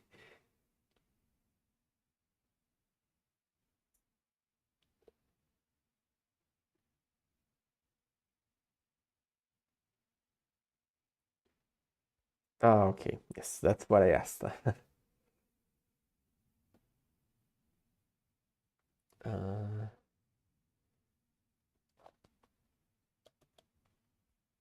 Sorry.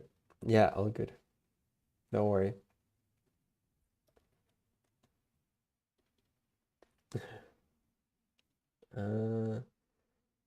Probability predictions.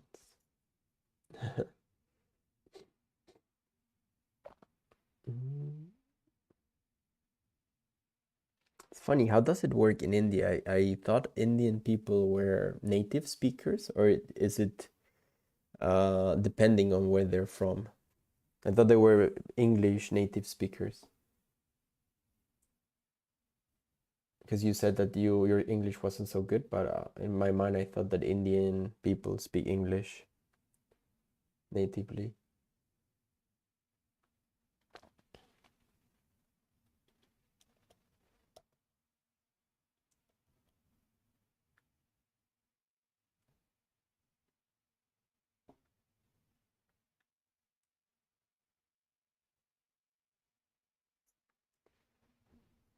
We used to speak in, yeah, I know, like Hindi is more like the more native language, but I guess because of colonialism and the English people, it became also English like a native language, or not native, but like your first or second language, I guess. Yeah.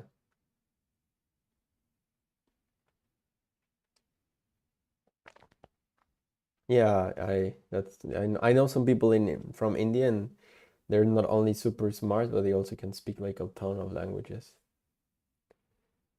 Relate this with for one class. Uh,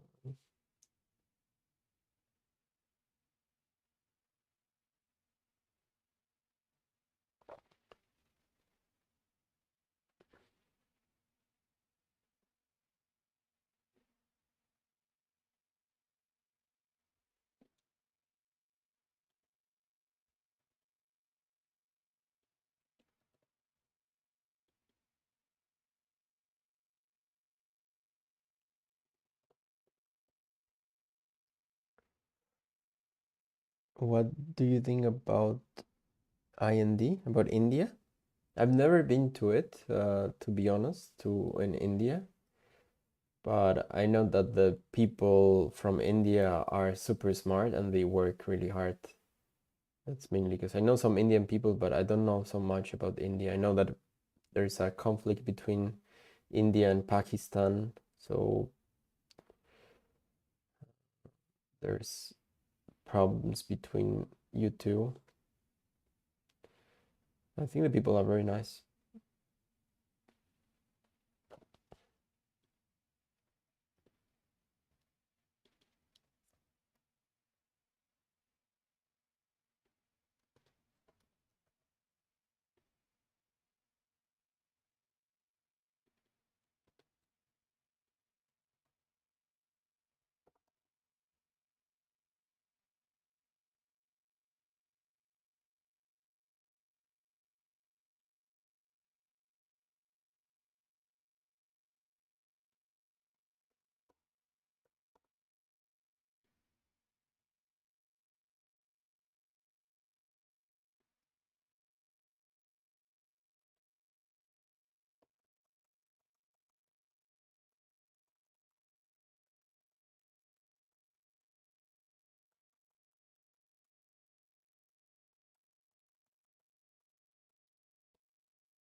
Yeah, I don't understand it either.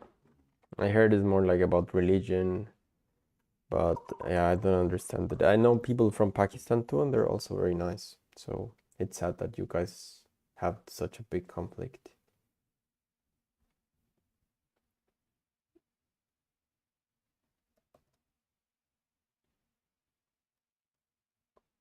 No, I'm not married. No, I'm also I'm not married. No, uh, I'm also gay. So I mean, I can marry here, but I don't think I'll marry soon.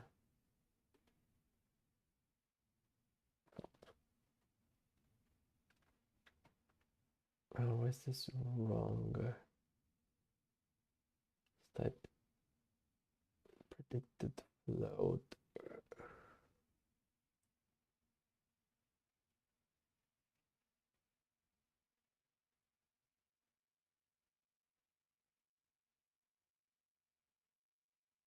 Need to check what prediction float is first.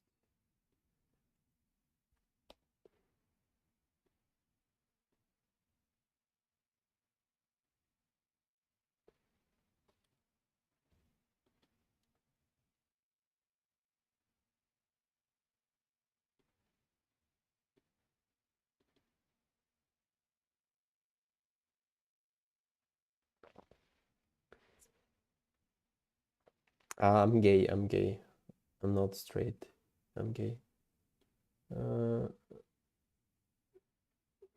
why is prediction fit and predict? Pipeline predict. For linear regression, you can use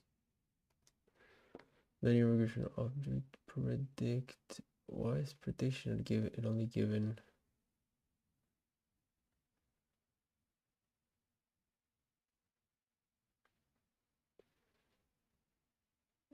Pipeline fit binary true. I'll be right back. Yeah, me too. Give me 5 minutes. I'll be right back.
Sorry, I'm back. Let's see.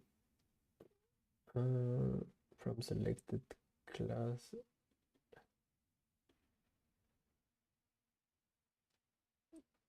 Selected class 1, we did it, but there is a problem, right? The predicted float is always 0 or 1.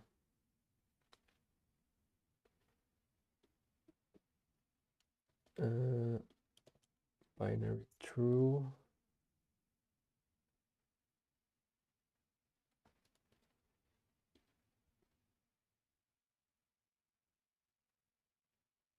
Predicted float.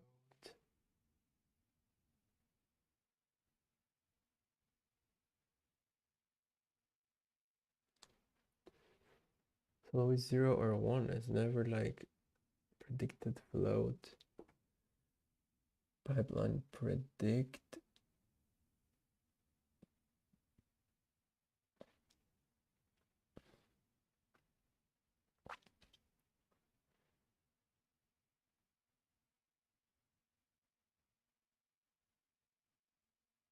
Tweets test.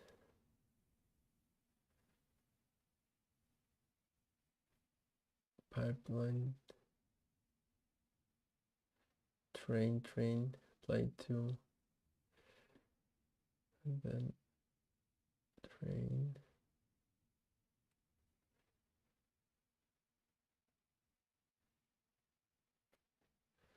Okay, it's here training. The training data prediction test. Applied. This one's not yet.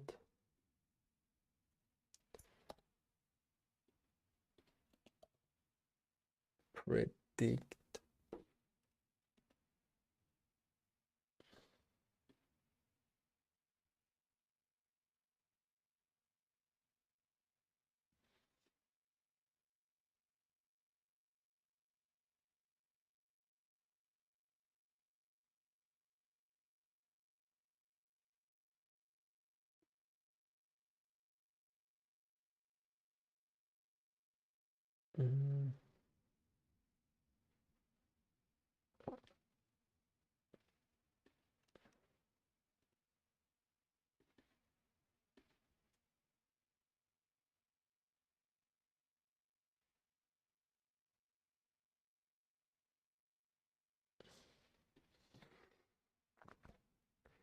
Predicted load is equals to this one, and then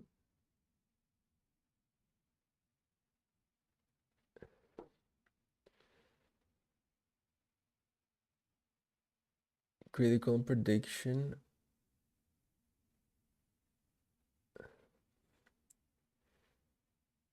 Otherwise 0. Where do I do it?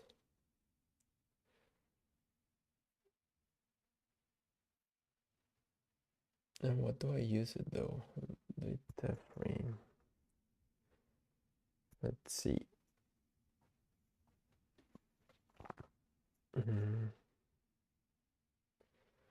Predicted float.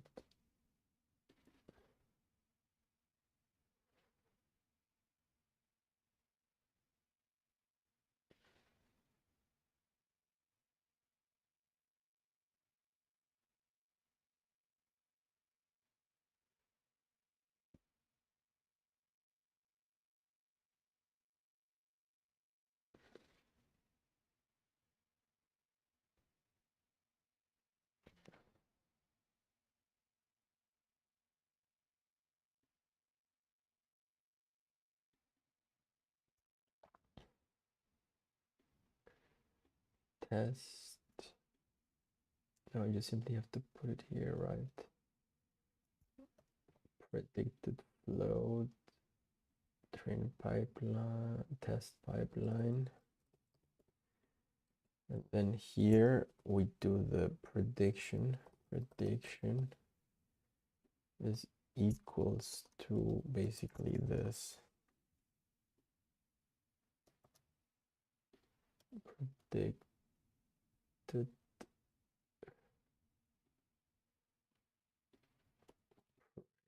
the load.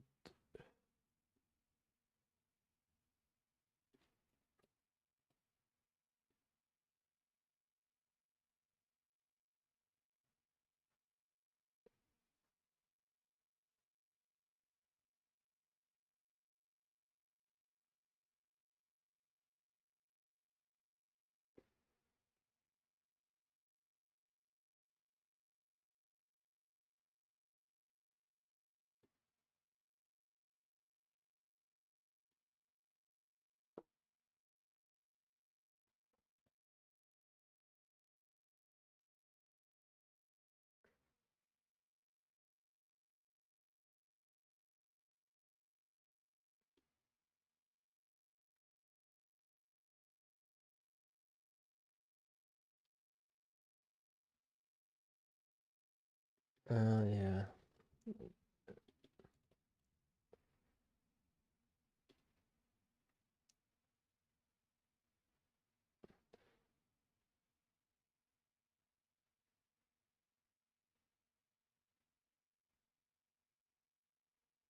Then this one.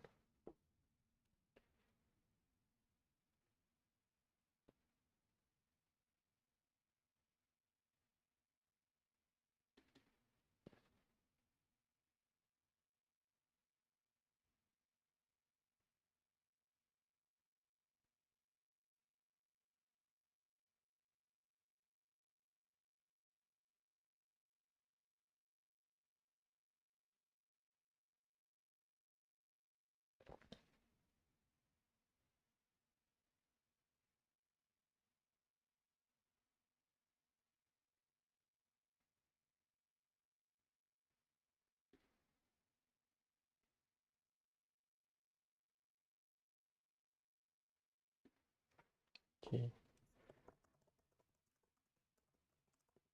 Explain, don't solve. Let's see.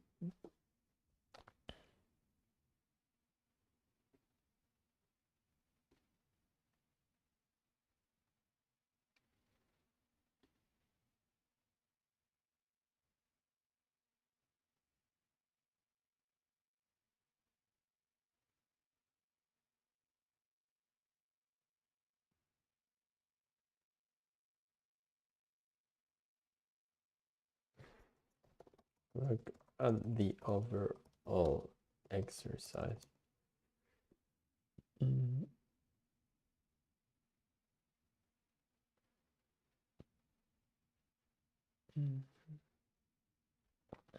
No.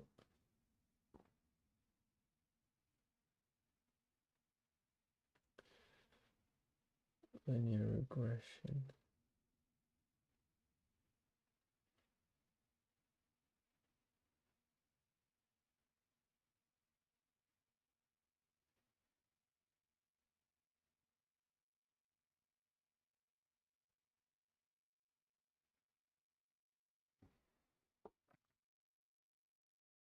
Don't solve, just explain.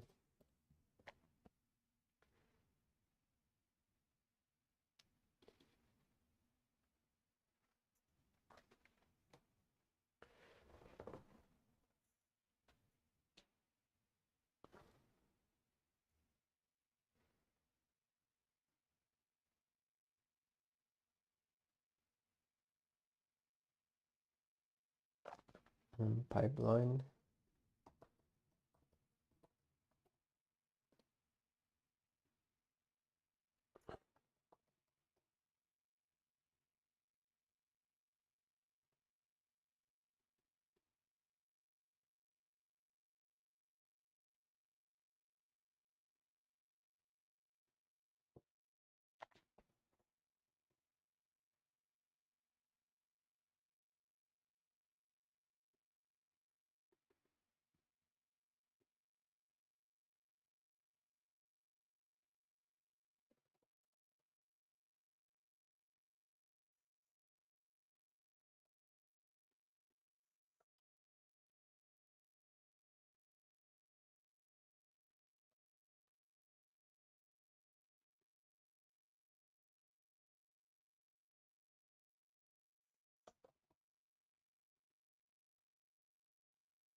Mm-hmm.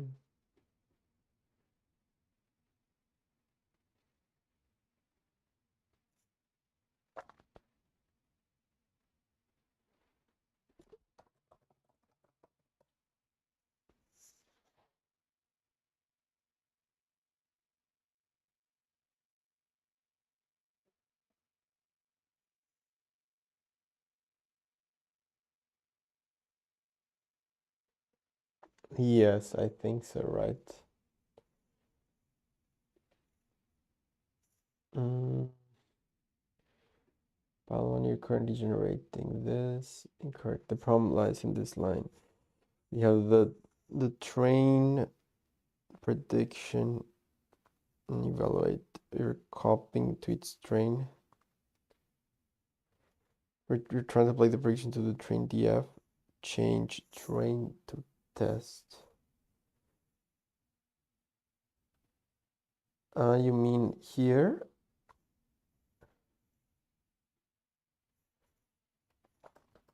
Test?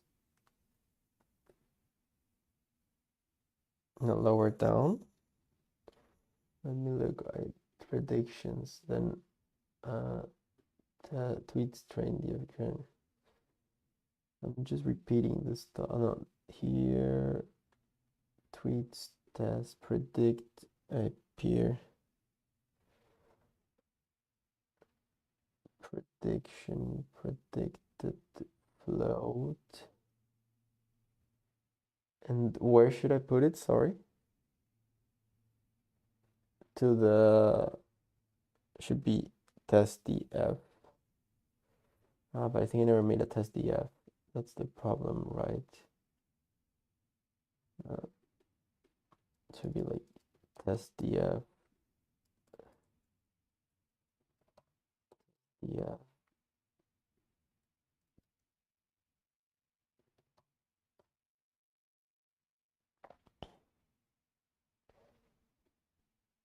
Wait, need this. Wait, sorry, everyone is writing a lot. Give me a second. Test tweets test df is this.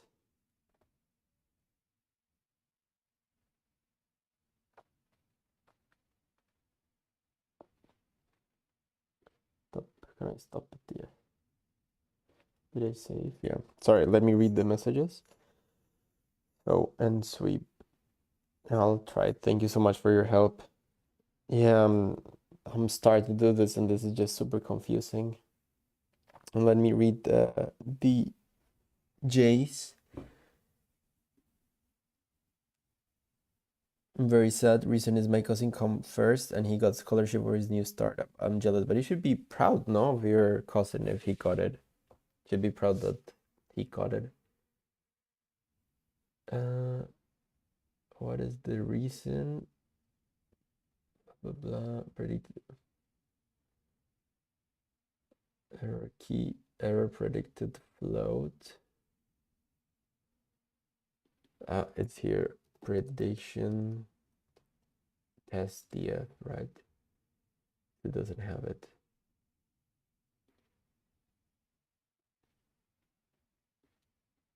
Let's see if it runs. Yeah, sorry, I'm just started to learn this and sweep and it's hard. Oh my god. Here, predicted float. I never put it. Predicted float. I think I deleted the where I put the predicted float, right? Prediction, predicted float.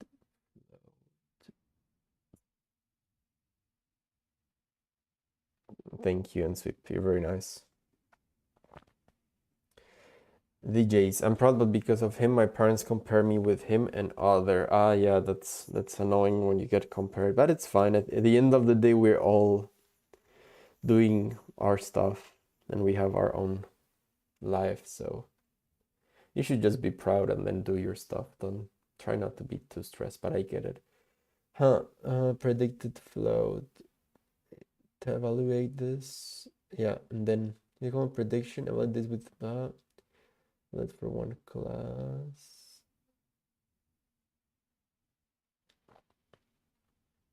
Rock IUC evaluate this. Yeah, this is a prior step. I think I needed to make the predicted float before. Apply to test tweets and give the new column predicted float. Evaluate this for. I have to in the test thing also create predicted float. So like basically prediction test data frame.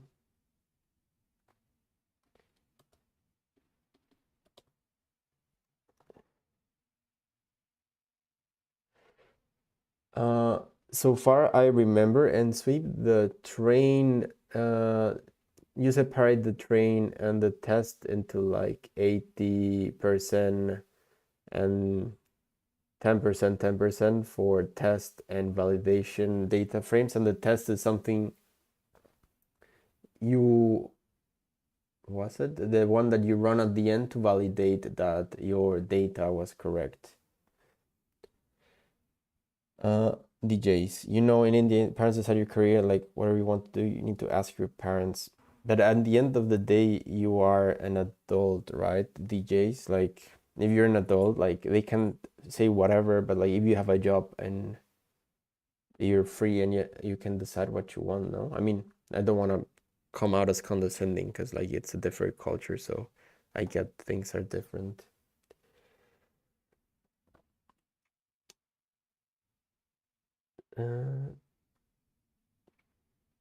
So we do the prediction. What was it? I got lost. Predicted float, and then we pass it this probably. Predicted float. And then let's see. Are you very good with data science and machine learning and sweep? Yay. It worked. We're trying to mix different or different sides together. If you split had been of course, of course. Yeah, it would have worked, but it wouldn't be bad. Yes, of course, makes sense. Now the error makes sense of why it didn't work. Yeah, sorry, I solved this and very often it's like blindly solving it, hoping that I will like understand on the way. And sometimes it works, but sometimes it's like, what am I doing? Thank you. It like actually clarifies the error totally. I don't know about very good. I got let into later in life via a boot camp. Yeah, I mean, I just starting. I just have this course. Not thought it would be a bit easier, but it's been one of the hardest courses, I would say. Like the for the other courses, I mean, because I had experience in as a web app development, so things are not much differently for VR development or stuff like that. You just like learn the language and learn kind of how things work, and then it's easy. But I think for machine learning, like you really need to understand the algorithms, and then in this class also the math behind it, which goes beyond my paywall or whatever it's called. Yeah, goes beyond me. Hello, Thanos Bay. Thank you for coming to the stream. I worked as a data scientist for a couple of years and now I'm an engineer. Above my pay grade, yes, exactly. That's the word I wanted to use. That or the sentence I wanted to use.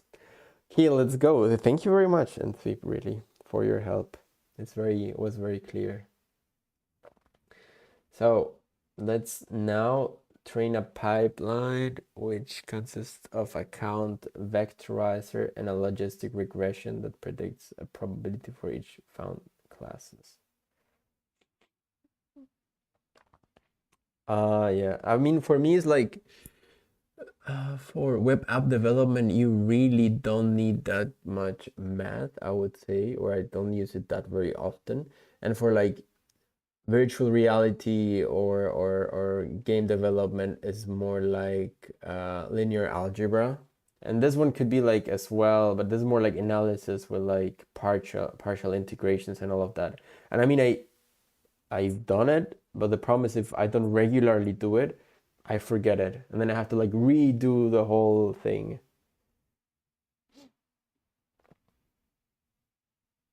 Yeah, you're not a researcher or anything. I'm sure there are folks that do similar work on it. Yeah, for sure. I think a researcher is just like use it all the time. Yeah, exactly. Yeah. Data science part of it as statistics, ML is a whole another level. Yeah, exactly. Okay, let's go with second part. So we're gonna train the pipeline using logistic regression. Class the algorithm is at the end of the class with the highest probability. The label in the label columns doesn't read out the class this time. Step use one VS REST classifier from linear model. Okay. So I guess it's the same thing, but using logistic regression, right? And then I think after this I might like make no, what is it like for like this? Import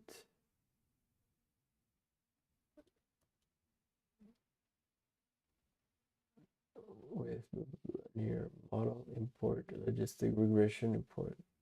It's funny how it's put it. Ah, okay, yeah, this is two things. Now I got it. Yeah, after this I will go and eat a bit because I haven't eaten breakfast. Does it work with this? No, probably not. Let's do it like this. Yeah, I'll later go to get some breakfast, but I will be back. But when we finish this exercise, I will go for breakfast and then I will be back probably half an hour to an hour after that. So if you guys still there, would be nice if you join. If not, then also I thank you all for joining today. So let's try to do the last one, not just like literally see the first one. So we get the pipeline, or maybe get the it's not naive bias anymore, but let's get it here.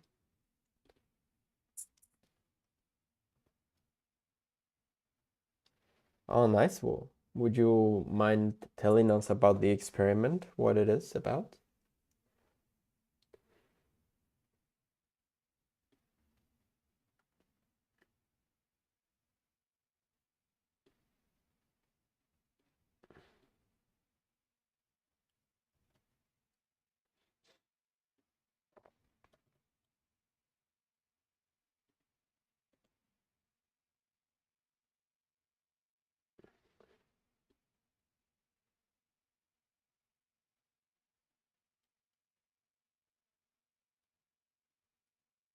Maybe I just copy, try to do the until when here, and then I just try to make it match. So we train the pipeline on the training data.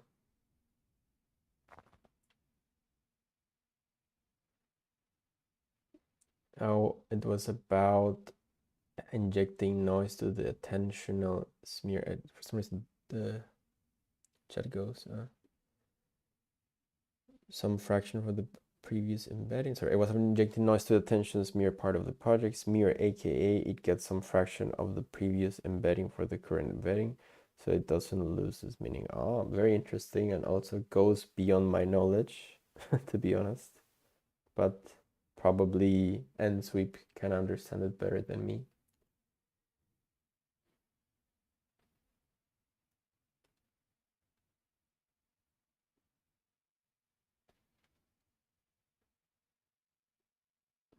Train. Please test data frame.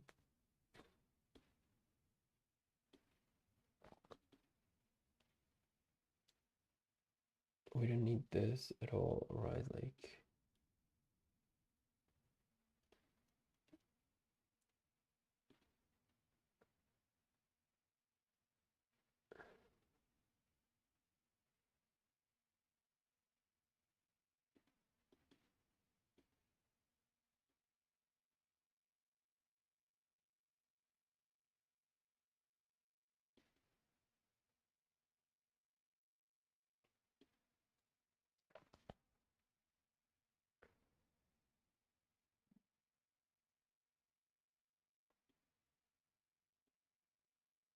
it's interesting. I'm trying to figure out how much noise it can take before breaking down. Really, does it perform better than the breaking point? Because I had a slide like if I had injected noise, then it would try to search for the invariance across the randomizer, so it would be more robust. Turned out to be like 0.3 better on low steps with very low model size, but performs worse on 1500 steps. Yeah, very cool. Very interesting. Guys seem very smart with the data science. Uh,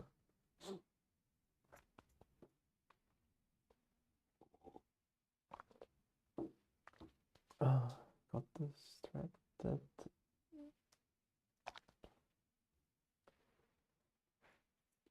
So now we get the prediction test. But this we don't need to do, right? Train applied. 3 and get Nikon prediction for the predicted class.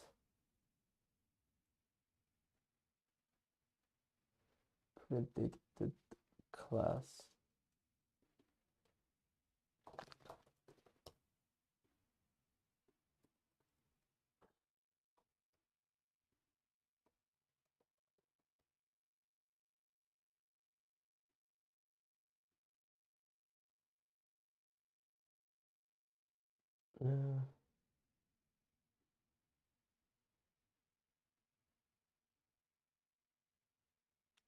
ML is kind of an underdeveloped field, so you can vibe across it, do whatever you want around it.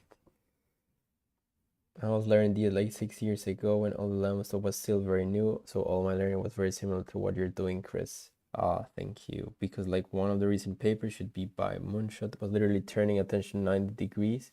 So there will be a lot of low-hanging fruits perhaps hiding behind all the jargon. Yeah, I remember like when I started developing or becoming a developer, it was not like a big thing. I think data science, yes, you would hear it, but not like now. Now it's just like super popular and super big since the LLM started, like with ChatGPT, and then now it's like really popular and everybody wants to learn it. My time, I don't know, feel like everybody would just want to make web apps and learn React, and that's like what ChatGPT can do now, basically. So let's see how it evolves.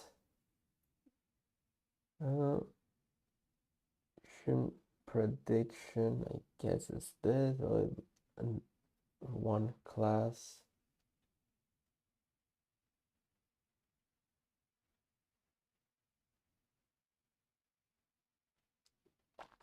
Evaluate for one class. Let's do here. Selected class 1. I mean, it's basically the same thing, right? But prediction is just prediction.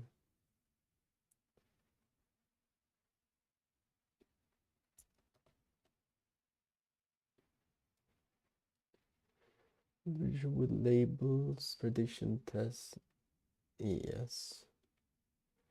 Column name, prediction, was it? Prediction. Actually went to data science because I wasn't interested in doing front-end LMAO. I had already been writing Python as well, so it seemed like a move. Yeah, I get it. I get it. Yeah, in my time, everything was like front-end was big, and with React and all of that, and all those frameworks coming up was a bit hypey.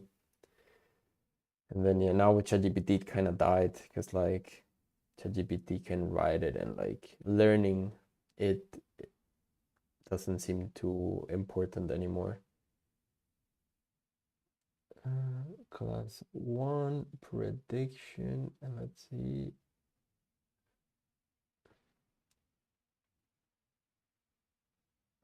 Yes, I think it's correct. Prediction and label.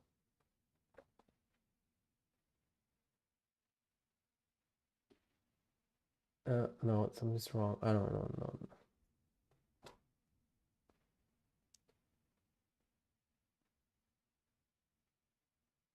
It's not like you're not learning it through ChatGPT too. It just allows you to allocate more on the higher level conceptual thinking. Yes, but sometimes I wonder, like when I do these things, like I try to, like for example with Gemini here to the right, I try to as much as possible not ask him for result and like to explain it to me so I can understand it, which is still a level easier than before, right? Like before we would have to like Google till the end of the live or get into this weird Stack Overflow page to find a solution that kind of matched your problem. But I think in all that search, you would learn quite a bit. I felt, at least I felt that, that like going through the internet and trying to read or understand the problem, since the way to come to the solution was a bit more complicated, you kind of like had to like try to understand it better in order for to solve it. Now it feels like with this, there's like a level of, yeah, like I have a lower threshold for frustration, and then I would just like ask for the help and then try for it not to give me the code, but still it's a bit easier than Googling it and learning it the right way. But sadly, I also don't have the time to do it, which suits me well, I guess.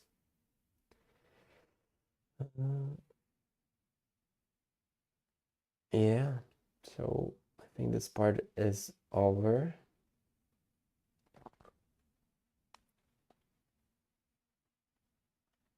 Yeah, exactly. For sure. Probably when Google was there was the same thing, right? Yes. It's just like, I don't know, I feel like now with ChatGPT or like AI and all of that, it feels like it's a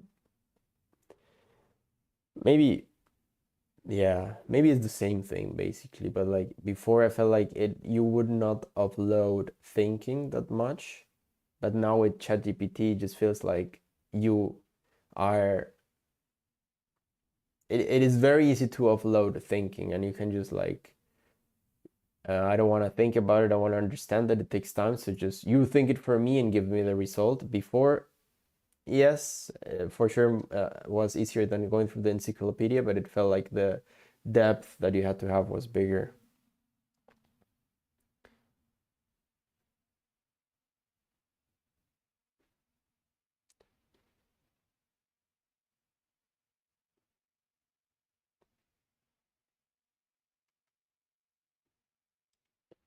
I'm thinking of my email, the coding assisting, but the stuff is what's, yeah, for me as well. I think, like for example, even for the stream, like I have like a whole Claude project, which is I would say 80% a bit vibe coded, but it's like so nice how it connects to everything. And it's like, for example, I had, okay, this didn't work, but I had like an issue of the tags that I was like, okay, you forgot to put the tags, and then it's like, okay, I'll do it. And then it creates like the tool and does it, and then I just connected it to the YouTube MCP that I created and does everything for me, which saves me a lot of time, at least in the sense of the YouTube channel and the lives, where I don't even need to like tell him, I don't need to go to YouTube and set it manually. It's just like create me a live stream from the past things, and then it will do it. It would add the tags, it would upload the thumbnail.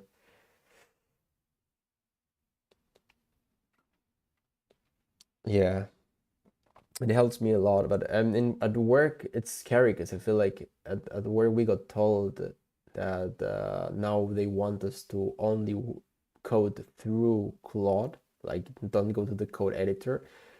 And I mean, they haven't really enforced it yet, but I think when they enforce it, might be a bit stressful because at least at the beginning, because sometimes there's stuff that you just try to like solve it through Claude and then it just runs into loops. And for sure there will be best practices to improve it, but yeah, it's sometimes stressful. I had it like a couple of times with I was doing a TikTok filter for an influencer. Now I remember I have to answer him again. And TikTok filters use a specific visual scripting language, and that visual scripted language you can also code and try to do it in code, but it's like super bad documented. Things don't work and you don't know why because nobody's coding that way.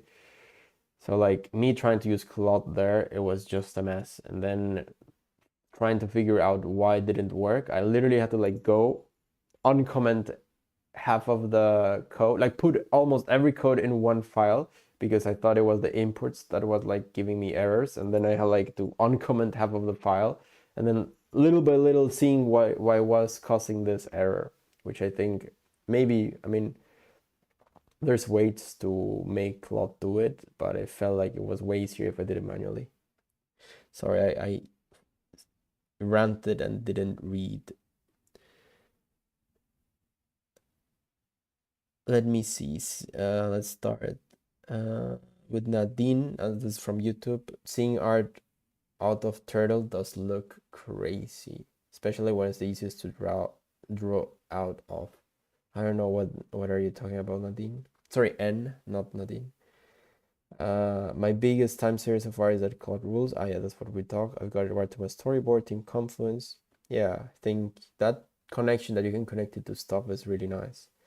I think the biggest way to counter related entropy is just to trying to active recall after the task you've did. Yeah, I think active recalling is the best thing. So like for this, I also have like some flashcards to like, or I even on the side create some flashcards to like also understand what's happening and memorize and not just like solve it mindlessly.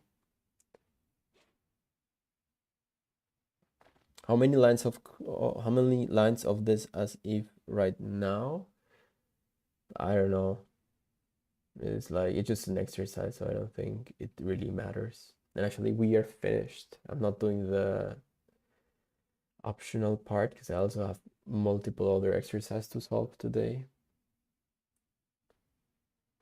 And yeah, so that's bonkers. We're being encouraged to use it, but that rule is crazy. Yes, we were also encouraged, but then we had like a meeting about it. So let's see if what happens. Like,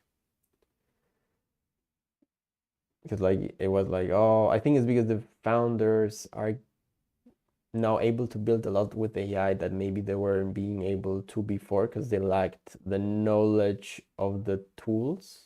Like they're software engineers as well, but they, for example, they couldn't do React for the front end. They could do Python, but mainly for scripts. But now they have AI. They kind of like build a lot of stuff in greenfield, so like from zero.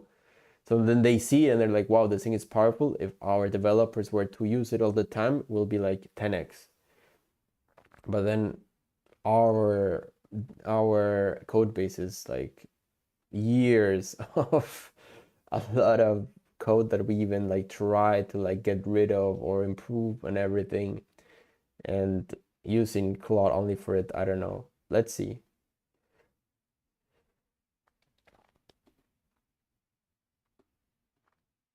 I don't work for a more traditional consulting agency though. It's not really a tech company. Whoops, I changed my sentence halfway through and did a bad job. I work for a more traditional consultancy agent though. It's not really a tech company. I see.